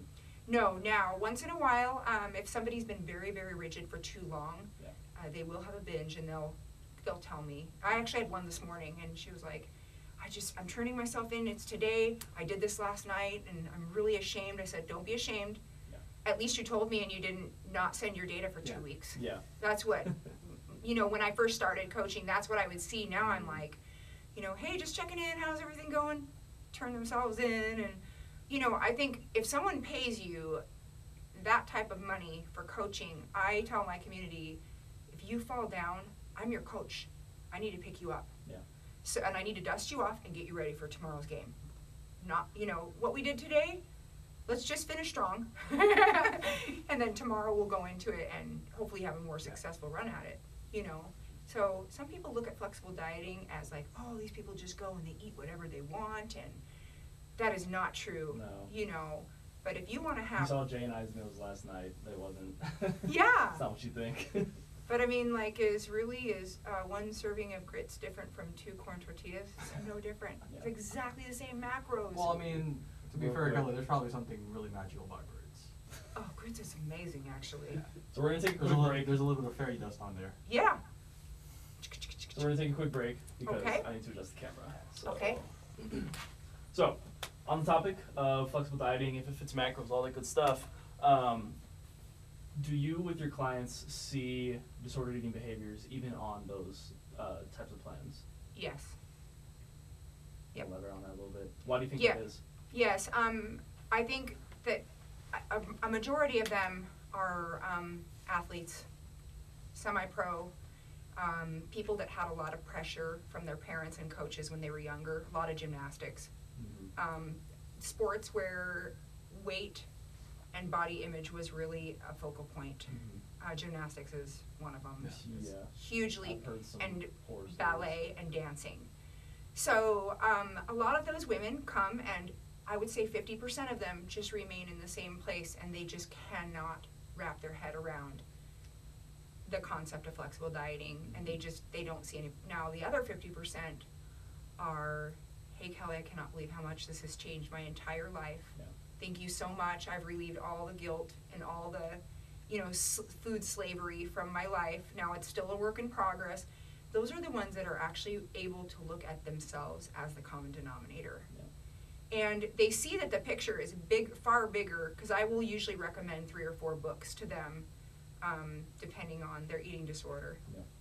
I do not typically get a lot of people who are anorexic or have had, issues with restrictive eating, unless they are competitors and they were never diagnosed anorexic. So what I'll notice is the behavior that they exhibit in their emailing back and forth, their feedback is, I'm just so afraid to add these extra, 10 carbs. And I'm like, it's okay. It's all right. I remember, because I'm a recovering anorexic. I get it. I remember how it felt and how frustrating it was the first year that I only lost 8 pounds when I was flexible dieting. Yeah. But my metabolism was completely, it was just wrecked, Not to mention what I was doing, beforehand compared to what my coach had me do when I first started, flexible dieting. So yes, I would say, people with binge eating disorder, bulimia, a lot of times they just will be like, the compulsions are just too strong, and I'm like, you need to go to a psychologist and get some help. Yeah. Or you need to find some cognitive behavioral therapy that might work for you, because that, again, that's not something that I can help you with. Yeah. And a lot and of that's the... good that you admit that. Oh, that sure, Because sure. I feel like there are some people out there that are just like, oh, you're not trying hard enough, or... Oh, you cannot things say like that that. to eating disorder patient, terrible. Because people that haven't been there, it's just like with real, true depression. People that haven't been there, they do not know that it is a chemical imbalance. And a lot of times, these girls have done such damage to their body by binging and purging, or they've starved themselves, for so many years that their brain is not well fed, so they're not thinking rationally, clearly. A lot of these girls actually are just like exercise anorexics too, even the bulimics. So they'll flexible diet for a while, and then I'll see the expenditure column just, because their guilt sets in. Yeah. And they're doing 2 hours of training and cardio now because they're eating more, and they think, again, they need to even that out. And so I'm like, hey, so-and-so, you're undoing everything that we're trying to do. I am? Yeah, you're actually in a further deficit now than when we started. We are not reversing you. We are just going back to the beginning where you were eating 1,280 calories. Now you're actually eating 1,000 because with your expenditure being 45 minutes higher now, you've just undid everything I did for the last 6 weeks. Well, I'm just feeling so guilty. I'm like, okay, then psychologically we need to talk to somebody. So then what are some strategies that you found to be successful with people? Because I'm sure like there are some people that maybe like minorly fixated on it, but then there are obviously some people that like they need to go to somewhere. So for those people that aren't as bad, what are some things that you found to be successful? Yeah, where I find it to be the most troubling is the scale weighing every day themselves, not the food. And they don't seem to have a problem with scale weighing the food because, again, they're usually very in control of everything. Mm-hmm. So what I'll typically ask them to do is I'll say, macro tracking isn't for everyone. If we find that in this process it is way too stressful and it's actually adding more stress to your plate than taking away.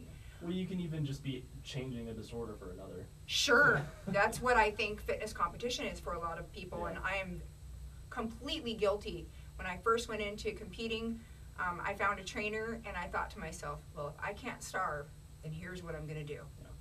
And I will say that for the first 3, maybe 4 shows that I did, it was the same mentality until I realized you're the common denominator. You cannot live this way forever. So I kind of will share with certain people my struggle and my journey and some of the things that I did, the journaling, the walking, looking to a higher power if that's what they need to do, finding balance in all the areas in their life that are actually really chaotic. So that they don't have to control this one area. So typically the control method is the scale, weighing themselves on the scale. So I'll ask them, you know what, I would like for you to eat instinctually, for this week, I want you to scale weigh yourself on day 1 and also on day 10. Not every day. Not every day, no. And they're like, oh, thank you. Because they're also trying to be perfect for their coach. Yeah. So I'm like, and if we don't see any difference in your scale weight and you're maintaining, that's great. If you slightly gain, that's okay too. Then we'll get right back on your weighing your food, and I want you to see that you can do this on your own too without having to use the rigid scale. And they're like, this is amazing. And I'm like, you're not dumb. You learned how to track macros. You've been putting your meals together. You know what about 4 ounces of meat looks like, or 3 ounces of meat. You know what a cup of carbohydrates looks like. So it's the teaching method, I think, that helps the disordered eating people. And my overeaters, the people that come to me with 100 plus pounds to lose or 150 pounds to lose. I have one guy posted on Instagram you may have seen from last week, and he was very big, 300 pounds. I remember him, yes. Terrific, police officer for Phoenix or Glendale. And he was like, I actually met him at one of my seminars, and I was like, you're a machine. And he goes, me? I'm so fat. I go, oh no. Did you power lift? Did you do something? He goes, yeah, I did strongman. I go, you're a machine. You have a sick physique inside, and you've been living in this captivation. Yeah. I would love to work with you. I didn't hear from him for a couple months. A couple months went by after December, Christmas, January 1, he emailed me and he was like, what do I need to do to get started? And he has never quit. Now, he's gone on 3 or 4 diet breaks, he's reverse dieted 3 times, he's cut twice, 2 full cuts, and he's in the middle of another cut. So we've had all that time in 18 months to do, you know, full reverse diet, cut him back a little, full reverse again for double the amount of time. And there are times where we tell him to stay off the scale too, because he gets obsessed. I'm really glad that you laid out the process of how you've been reversing and cutting and all that stuff, because a lot of people, I think, get under this understanding and like notion that weight loss is just like kind of a linear process, and it's not. It's like this. Yeah. Absolutely. Some weeks you'll go on vacation, you might not see any progress, and it's worth it. Yeah. The next week you might have an event that is really important to your spouse or to your kids, and you might see a little bit of change on the scale, and that's worth it. And so teaching people that flexible dieting isn't a black or white thing, and even dieting, no matter how you do it, because again, I think, you know, a lot of the best people that I hear speak say that the diet that is most sustainable for you is the diet plan that you should be on. Shout out Sohili. Sohili, yep, and Lane Norton. You know, the best thing I posted a couple years back was that quote from Lane Norton, that it's not about flexible dieting or macro tracking. If that's not something that works for you, there are methods. Like, you know, I was talking to some of my clients about meal plan. I said, meal plan's not bad if you change it. So if you're on a meal plan for a couple days, which a lot of you do, and they're like, yeah, I meal prep for 3 days in a row. I'm like, you're on a meal plan for 3 days. Oh, I go, but you're sick of those foods by the 3rd day, aren't you? They go, yes. I go, so you see why people don't make it from start to finish in a competition prep, because they just cannot hack eating the same thing, and they don't have to. And now that we have, you know, Paul Rebellia's clients this last weekend at USA's, 3 of them went pro. So you cannot tell me that flexible dieters do not go pro anymore. There are no IFBB pros that are flexible dieters. They are. Here's the other thing I find that is, you know, that Lane has talked about, Alan Aragon has talked about it.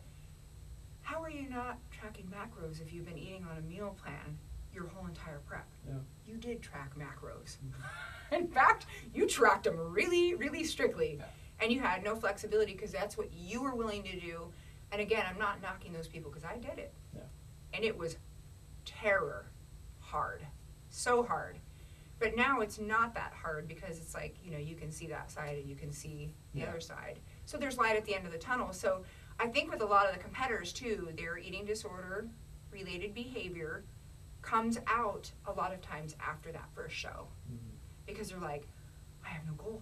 What now? You know, and I'm like, hey, listen, you don't have to have a goal.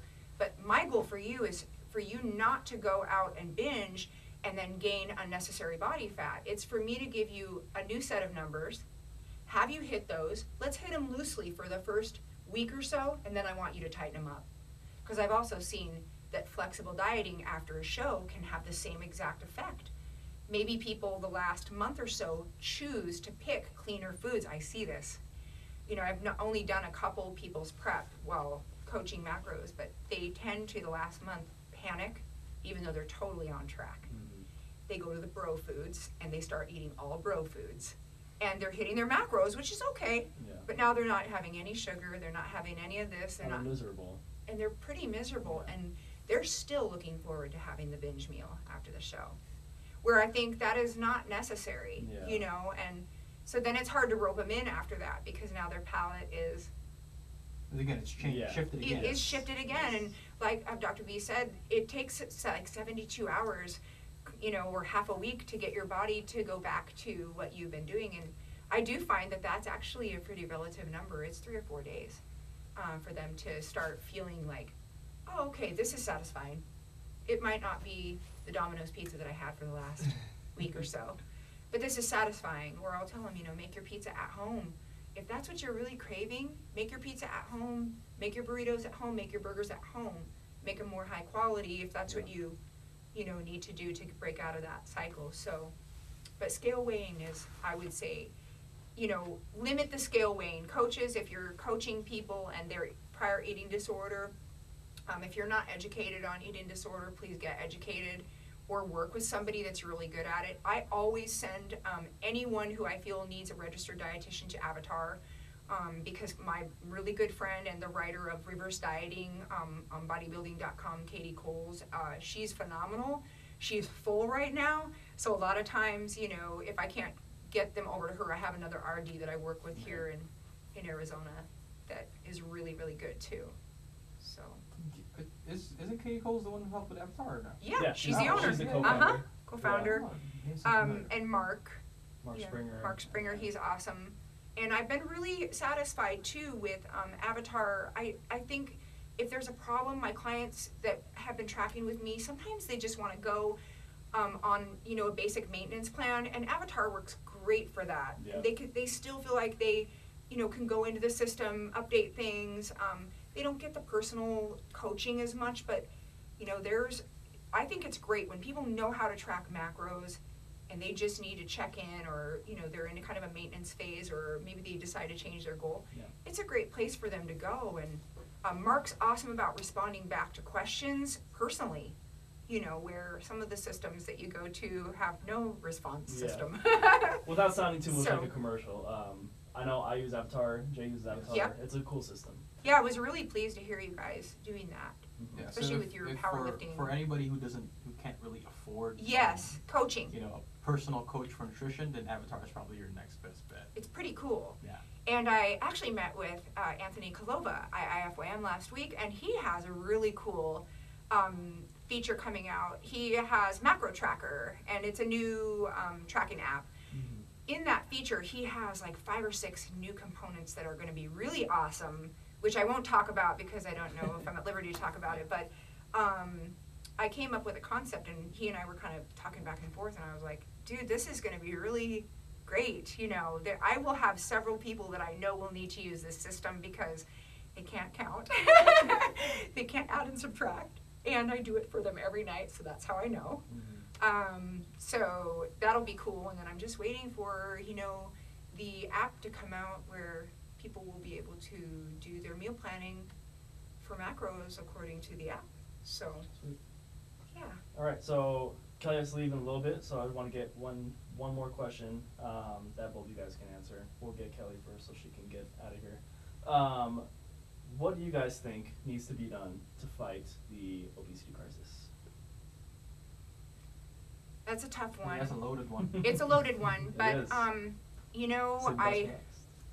hate to go back to the Band-Aid and Pill Society analogy, but I think that a lot of the people that are obese have seen the behaviors and grown up with them in their household and carry those on into adulthood because that's how they saw their parents cope. Mhm. Or that's how they just, again, tradition, right? So, oh, we're really happy, let's eat. It comes back to education. It comes back to parents teaching or schools teaching. They have taken all of the health and fitness out of schools now, or most of it. They give no funding anymore. In fact, you know, when I was doing my high school teaching back when I was 21 to 25, we had to actually get gym memberships for all of our students. We had to pay for them Wow. out of our stipend, yes, Wow. for our students. There was no PE programming, and these were kids from Scottsdale, Arizona. So Brett Contreras was actually teaching right across the street from me, and I was in this little dropout school. He was teaching math, his history, and PE. So I think it really does come back to the education and the lack of education, and just the way that people cope with stress, anxiety, and again, the busy world. So Dr. B was making a great point. People get up in the morning, they have coffee, they leave, they don't eat all day, they come home, they binge. Then they go to bed. They don't eat their food around when they're most active during the day, they eat it when they have time. Yeah. So it's stopping and making time, and finding good, credible information that gives you a starting point, and then also putting in the psychological checkpoints. So maybe you do have to hire a trainer, or maybe you do have to hire a coach to say, did you eat your third meal today? I go through my logs at night and I'm like, hey, I noticed you haven't logged in 2 days. Is everything okay? I'll give it 1 day. The second day, I'm on them. Mm-hmm. You know, that's what some people have to have because they're in a rut. They don't have the tools to go, okay, today is the day. And maybe they're not there yet either. Yeah. And so now this is being taught to our kids, and it's exampled, and there's no, structure at home anymore. There's no mom, dad, we sit down and have dinner. It's, when you get home, I bought these things, you can just eat what you want. Okay, see Here, ya, I Mom. left $20 on the table. That's what I saw in education too. It was like, hey, Miss G, they'd come in early. I didn't have any help at home last night, so I don't have my homework done. I'm like, okay, cool, let's get this. I couldn't do any of my planning because I'm helping do the parenting. Yeah. And so Arizona has a very high obesity epidemic for younger children. Yeah. And it hurts me when I go to the park and I'm going to go for my walk and I see these kids going to school and I count 1, 2, 3. 3 out of 5 of these kids is like morbidly obese. Yeah. So I am putting it back on the parents, and I'm putting it, on them. Mm-hmm. And I'm also putting it back on the schooling system, and I get it. I was there. There's no funding. You have to be an exceptional human being to be a teacher nowadays. I mean, it's difficult because you're the parent, the psychologist. Right? That's true at the college level too. Yes, I know. Even more so at the You have the college level, millennials still. yeah. You still have them. They forgot to bring their lunch today. What do you think, Dr. B? Yeah, it's surprising how it's like even in the college level, the professors are coming in like, hey, if anybody forgot a pencil. Yeah, or something Yeah, to eat. pencils. Yeah. We would do that. Yeah. I know. You're only good if you do that stuff, right? Well, you go into the profession because you care about people. Because you love people. Not because Yeah. you're getting a salary, and not because you get paid to do it. You are so right. Yeah. Yeah. Well, I've got an article coming out next month in the Arizona Republic where we talk about this. Great. And I agree with everything that we've all said, but I'm a little harsher on this because I'm a little fed up with it. I'm fed up with it too. That's fine. Yeah. I'm fed No up. pun intended. Well, here's my story. You guys are seeing me here. Some of you guys can see me. I have a 28-inch waist. I'm 130 pounds. I can't find clothes that fit me in the stores. But there's a big and tall. And there's plenty of sizes for guys who are much bigger than me. The government's made it okay. I resent that. Mm-hmm. But I'm going to tell you guys a little story. I was in Atlanta at the airport last month. And as coincidence would have it, my arriving flight was in the international terminal all the way at the end of the airport. My departing flight for Phoenix is at like Terminal T or Terminal A, all the way at the other end. And I had plenty of time to change planes. And so I decided I'm going to walk from the international to, that's probably in Atlanta, that's probably about a mile. That would be me. Yeah. Yes. And, Cardio. And I'm not saying this is for everybody. Some people have tight connections, and the people mover, helps out a lot. But I decided I was going to walk it. And part of the way in Atlanta that you get from one terminal to the next is, whether you like it or not, you've got to go up an escalator and down an escalator. There's no straight hallway that takes you straight there. Right. And what really bothered me about that experience was that when I was on the escalator, wanted to walk up, and when I was on the escalator and I wanted to walk down, I had to, excuse me. No one's because moving. people would stand there. And I can kind of get my mind around the fact that you might stand there on the up escalator, but what I can't get my mind around is the fact that you can't maybe step down, the down part. And I was the bad guy. Yep. People didn't want to excuse me. Escalators are for standing. Escalators are for waiting for that thing to transport you. And I have a naturally fast pace in my life. It like I could just feel my stomach digesting itself. I could not stand on another escalator. I feel very rigid, but I have these same thoughts. I feel like, stop being an asshole, you know, but I have the same thoughts. I guess my answer to the question is I'm tired of being the bad guy. I want a bike lane, but we can't afford it. I think we should have PE, good quality physical education in schools, Yes. but we can't afford it. Well, but what are we affording? We bitch about the cost of health care. Yep. That's what we're affording. Yep. And so why can't we have courageous leaders in our government who say, you know what? One of the reasons why we're paying so much for this healthcare system is because we're paying almost nothing for the healthcare Yes. system Yep. that should be. Yeah. You shouldn't have a bike path because you think it would be fun to bike around Camelback. You should have a bike path because you need to go to the grocery store and then the post office and then your dry cleaners and then, you know, this should be engineered into our society. Yep. And so I guess my answer to the question is that I'm tired of being the bad guy because I want a bike lane. I'm tired of being the bad guy because I think that this healthy item should cost less than this artificially flavored, artificially colored, ridiculous item. Government. And so I think that what you do is you vote with your dollar. So can we use brands? I shop at Sprouts. Yep. I shop at Whole Foods. I want them to have my money. Yep. And I don't want it to go towards these big Corporations. that are making this crap. Mm-hmm. And I think that you just kind of build on that, and your dollar is like a little vote. And you put your dollar there, and you put your dollar there, and maybe we can make changes like that. That was a great Best answer perspective. like that.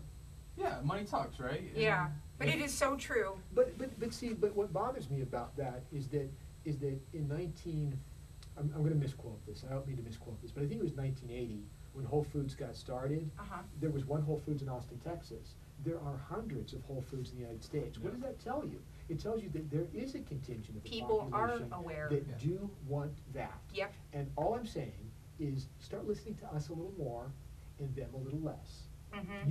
You can go into your superstore and you can find a motorized cart to get yourself around, but I can't get a basket because that's all I buy. Yep. I can't get a basket. Yep. I need to have this big station wagon cart.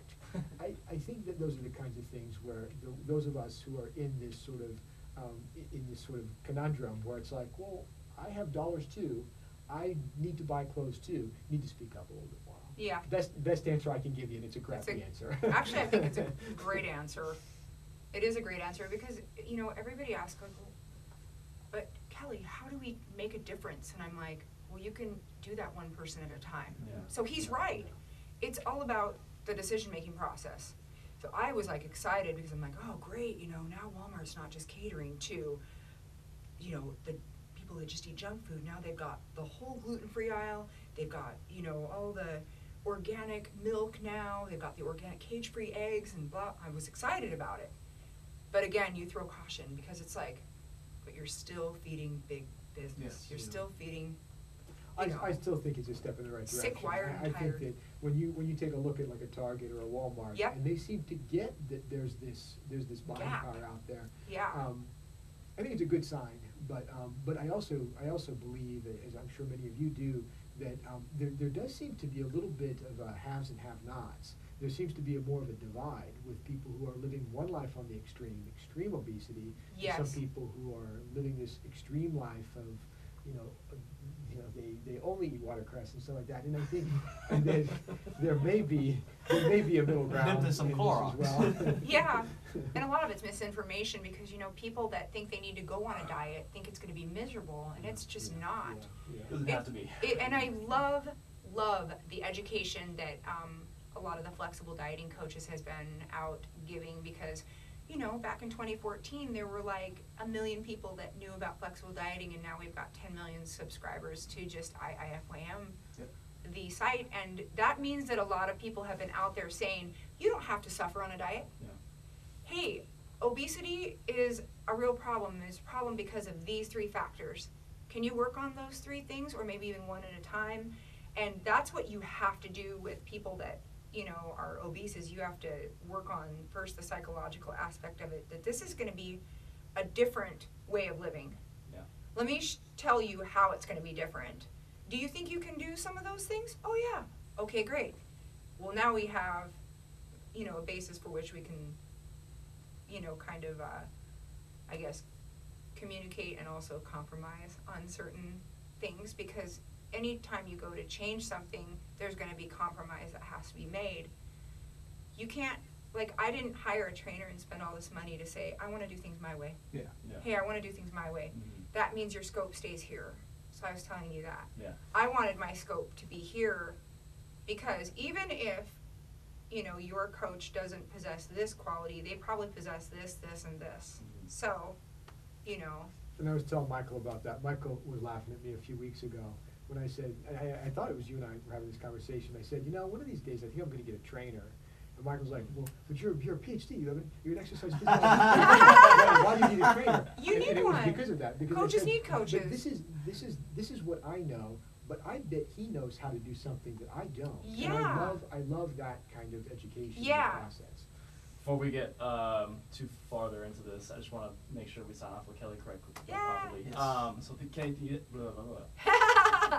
thank you, Kelly, so You much are for very coming by. welcome. Thank you where so can much. People find you on Instagram, social media, all that good stuff. My And your IG, website. my Instagram is Kelly, Kelli, Michelle Macros Coach, and my website is easy. It's Kelly with an I, Michelle.com. And yeah, you can find me easily on Facebook too. It's Kelly Michelle 777. Lucky 7.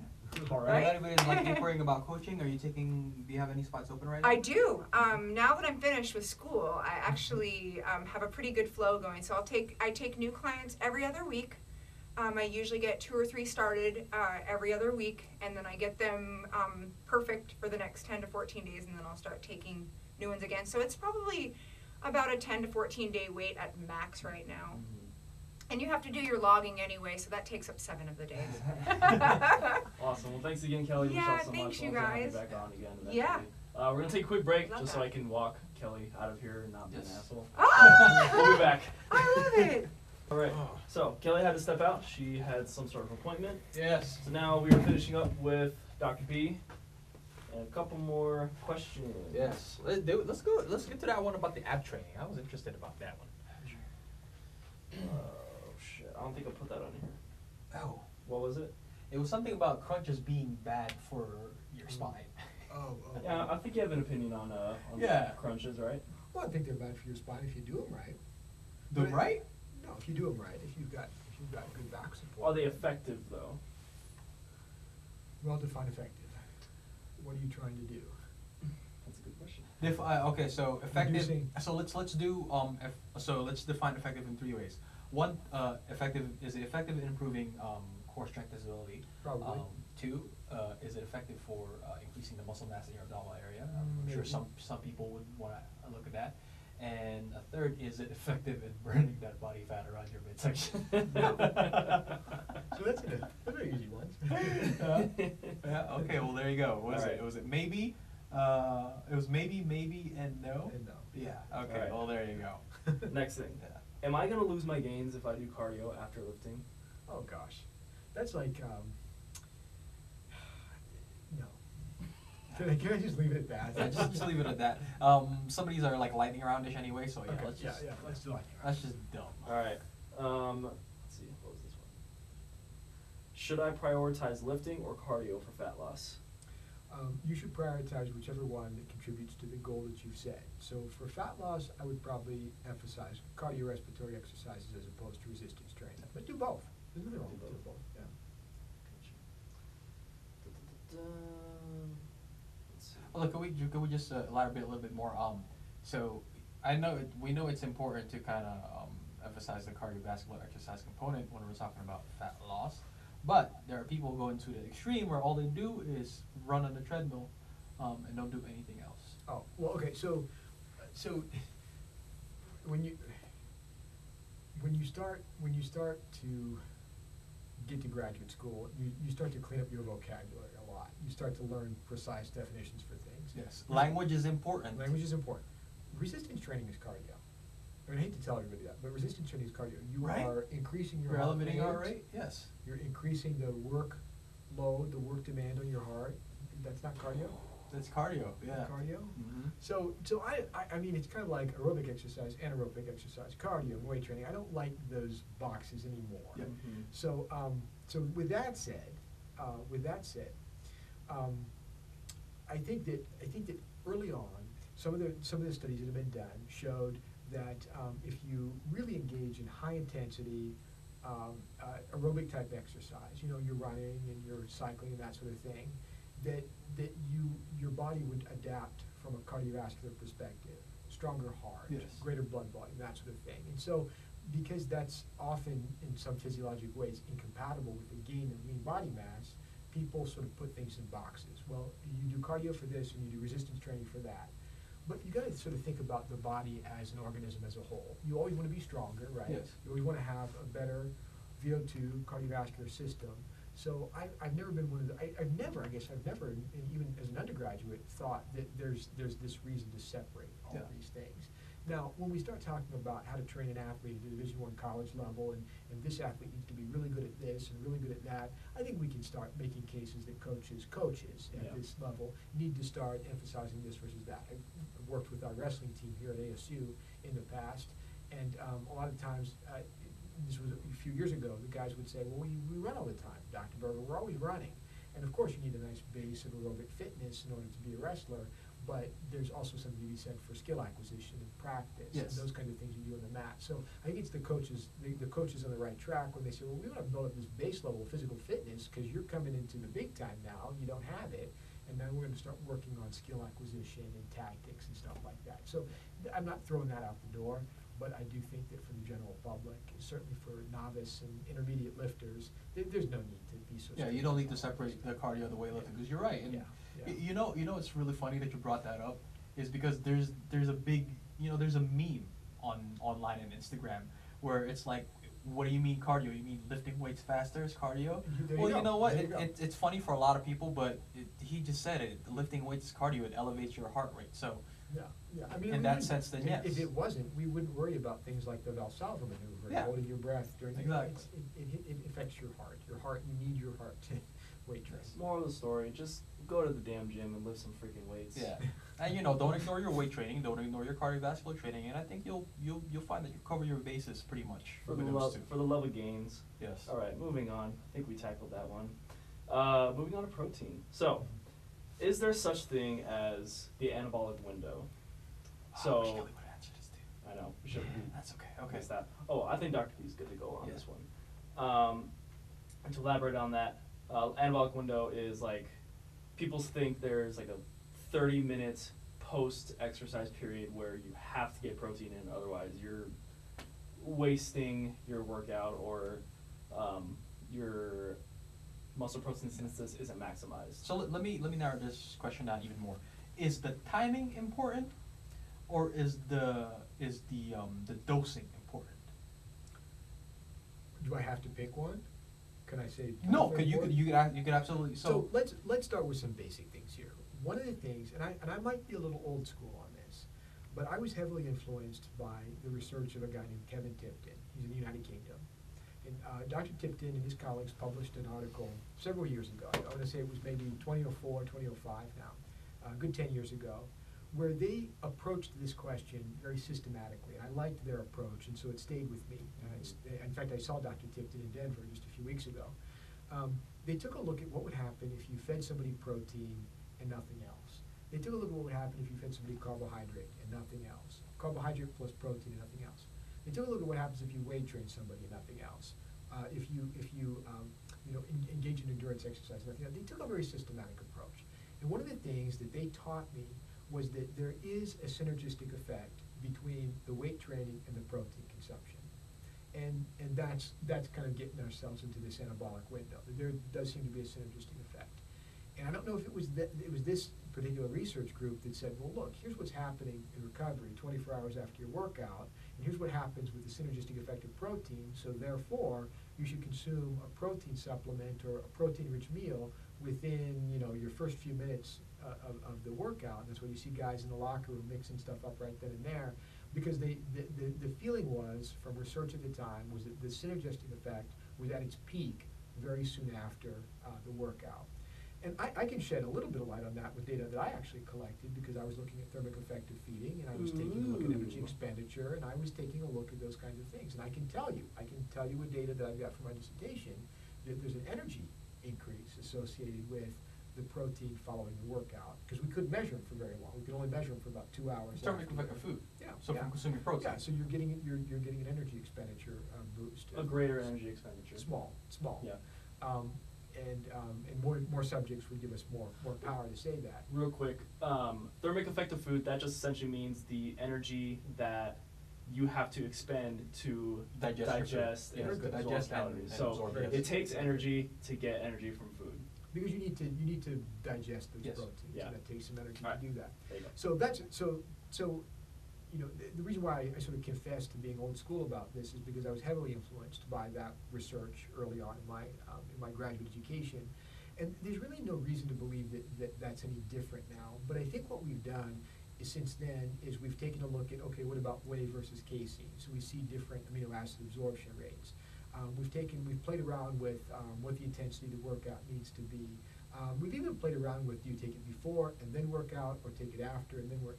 But I think that what I keep coming back to is the fact that protein consumption alone has a pretty a good protein synthesis stimulation to it. So if you don't do anything but you consume protein-rich meals, you actually do predispose your body to increasing lean body mass. You do predispose your body to protein synthesis, because the protein consumption alone has this nice anabolic effect. It's the sweet spot between that and resistance training that seems to work best in people who respond. So, and I really struggle with teaching this to students, because they think that, well, we've heard that, you know, you don't need extra protein and you don't need supplements. But you got to be really careful about that, because number one, if you're going to gain lean body mass, you need to be in a positive energy balance. Yes. So you need to be consuming more than you're expending. Yeah. Well, if you're strict about protein, then what's the balance of your energy? It's going to be from carbohydrates and fat, and we don't see a really big role for fat consumption in gaining lean body mass. So then it's down to carbohydrates. And I just think that there's a little bit of a comedy in that your energy expenditure is going to be up because of the workout. Your protein synthesis is going to be up because of the workout. So your caloric intake had better be high for the workout. Don't be so quick to restrict protein, because the balance of your energy intake is probably going to have to come from somewhere. And if you're not in agreement that it should come from fat, carbohydrates it. Yeah. And there's nothing wrong with that. But I think that the protein really helps to give you a more realistic diet. Having said that, the other way I get it across to students all the time, I think I've told you guys this in the past, is that if you don't like thinking about it from a human perspective, think about it from an animal perspective. I use North Carolina as an example. In North Carolina, they raise a lot of hogs. So a lot of our bacon, a lot of our pork comes from North Carolina, Arkansas, these agricultural states in the Mid-South. They don't weight train hogs to get them muscular. Yeah. Okay. They don't do high intensity interval training to get cows to market. They feed them an energy dense diet, and they feed them a high amino acid, a high protein grain, a high protein grass type diet, and those cows respond. So what does that tell you biologically about the biological animal response to protein? The protein is necessary. Yeah. Mm-hmm. So I say that, and then people accuse me of saying, well, you're having people take all these amino acid supplements and drink all these shakes, and the problem is that I'm not saying that. I'm saying that if you're going to achieve this goal and you want to be in a positive energy balance to make that happen, it can be very convenient to mix yourself up a shake in the locker room. It can be very convenient to do all these things that increase your amino acid content. And so I don't have a guilty conscience about that. So I think that's where it's valuable. When people say protein supplementation is not necessary, my response is, you don't know that. You don't know me, and so you don't know that. Yeah. It would be, in some ways, it's very convenient. It's maybe even more cost effective, but it can be a very effective way to get that energy in when you need it. But it's not exactly necessary. Like if you don't get that protein in immediately, you're not. Yeah. And yes, the timing. No, and so, wasting away. and that's a good way to clarify this. If your preference is weight training, finish my last set, bike home, 15 minutes, and then you sit down and you have, your, a glass of skim milk and a peanut butter sandwich, with whole grain bread, and go for it. Go for it, because that's a nice, complete source of protein right there. Go for it. I'm just saying that for some guys, it can be very helpful to have the powder, to have the cold water, and to drink it on the way. And that's fine. Yeah. Go for it. So my takeaways from that were, it's not exactly necessary. If you want to do it, that's fine. If it's more convenient for you, absolutely go for it. Yeah. I But think what people the I think biggest want to know thing is there going to be a significant difference between taking it, immediately after, as opposed to waiting 15 minutes after that bike ride home and then taking it? Well, again. In terms of, again, That's a in good terms of muscle protein synthesis, so Yeah. putting it in that context. Yeah, so guys have gotten really strict about this. 5 minutes, 10 minutes after you work out, no. But I think within 24 hours is pretty well supported. Okay. But we've overly complicated this, because are you not gonna eat in 24 hours anyway? Yeah. Are you, what would you normally be doing anyway? Now, where this may be a little bit of a snag, and I did this when I was an undergraduate. I hate to admit this, but I know better now. But when I was an undergraduate, I had in my head that resistance training or bike riding or swimming were all energy expenditure activities. Of course they are. And so what I really wanted was not to eat anything afterwards. And so much of my 20s, I spent, I would not have breakfast on Sunday morning. There would be weekends, this is phenomenal to think about this now, but when I was in my 20s, there would be weekends where I would have one meal, one very modest meal. Was it all alcohol? No, I never drank. I never drank. But I would have one, in part because of all the fixed expenses in my budget. I couldn't change tuition.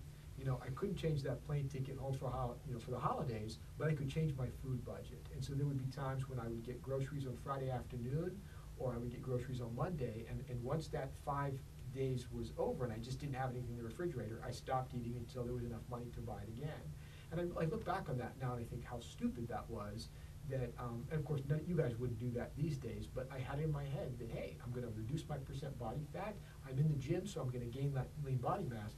There was really no biochemical basis for me to really gain much, because I was probably in a negative energy balance for most of that time. So, live and learn. Gotcha.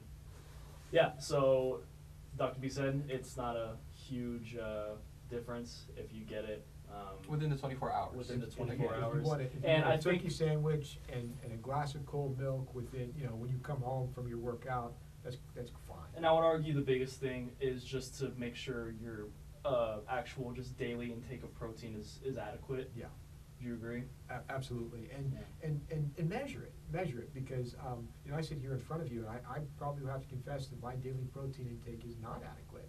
And this is a really important point. I don't mean to use myself as an example, but it's a really important point, because you hear the news media and you hear the government talk all the time about how, most Americans consume way too much protein. When you're talking, I'm sitting in front of you, I don't go to Outback Steakhouse. I don't, I don't wake up in the morning with bacon and eggs. I have cereal and a little bit of non-fat milk and some fruit juice for breakfast, and then I go off and I swim. There's not a whole heck of a lot of protein in what I just ate. And so I've had to start encouraging, just getting some cottage cheese in my diet, and start putting a little slice of cheese on my sandwich, for lunch and stuff like that. But that's dairy! That's Well, dairy! It's Can you something address that's gonna that make issue you where the fat! government kind of uses this blanket statement where Americans consume too Yeah, much but protein, you can't. so you don't, you shouldn't, but in most people cases, like in active populations, it changes, your protein Yeah. requirements change, correct? The government is trying to get the most bang for their buck. The government is trying to address the broadest population they can address, and you Yeah. can't blame them for that. And they're looking at people who are increasingly obese, they're looking at a population that's increasingly sedentary, and they're trying to deal with this. But I believe so strongly that if you believe in personal training, you gotta believe in personal nutrition. So if that program is not right for you, but it's right for you, why should nutrition be any different? Personal training, personal nutrition. So I'm a firm believer in taking a look at your diet and seeing, did you know I'm deficient in vitamin D? I'm chronically deficient in vitamin D. For you, a supplement might be warranted. For you, you might have to start taking a look at what your protein intake is. For me, it would be protein. for sure. But you operate on the basis of facts, and you operate on the basis of what the data tell you, like we've talked about many times before, and you change your diet accordingly. For me, unlike many Americans, maybe I should have a steak. You know, maybe it wouldn't hurt me every once in a while to have, maybe not bacon, but maybe an egg white omelet for breakfast in the morning to give myself another opportunity for that protein. Whereas most Americans don't struggle with that. They struggle with caloric consumption, salt, sodium, that sort of thing. So you got to know yourself to know. Yeah. All right. Do you have any other questions? Otherwise, I'm good. All right. Awesome. That was a super long podcast just because we had 2 guests on here. Yeah. But I think it was really probably good. a bit longer too, but we could go on for this kind of stuff for hours. But unfortunately, there are schedules, and there are other appointments that must be attended to. So we have to cut it off right now. Yes. Thank you everybody so much though for watching. Yes. You can find me, Michael Navarro, at Instagram on just Mikey Ernesto _ the Agora. Our website at agora10.com, AGORATEN.com. You can find Mr. Flex over here at agent _ JSCHROTH on everything. and that's agent, not Asian. Yeah. Made that mistake last time. Or can people find you at all? And you can read my column. There you Second go. Monday Yes, of the go month in ahead, the plug Arizona away. Republic. It's this thing called a newspaper. It's a paper. But second Monday of the month, you flip open to the best life pages, and there I am. Gotcha. And Arizona Republic. Arizona Republic. And hopefully we can get you on, because originally it was supposed to be all 3 of us were the guests, Oh, or I mean co-hosts, but Yes. kind of fell apart. So hopefully we can have you on more episodes. Okay. All right. Thank you everybody so much for watching again. See you next time.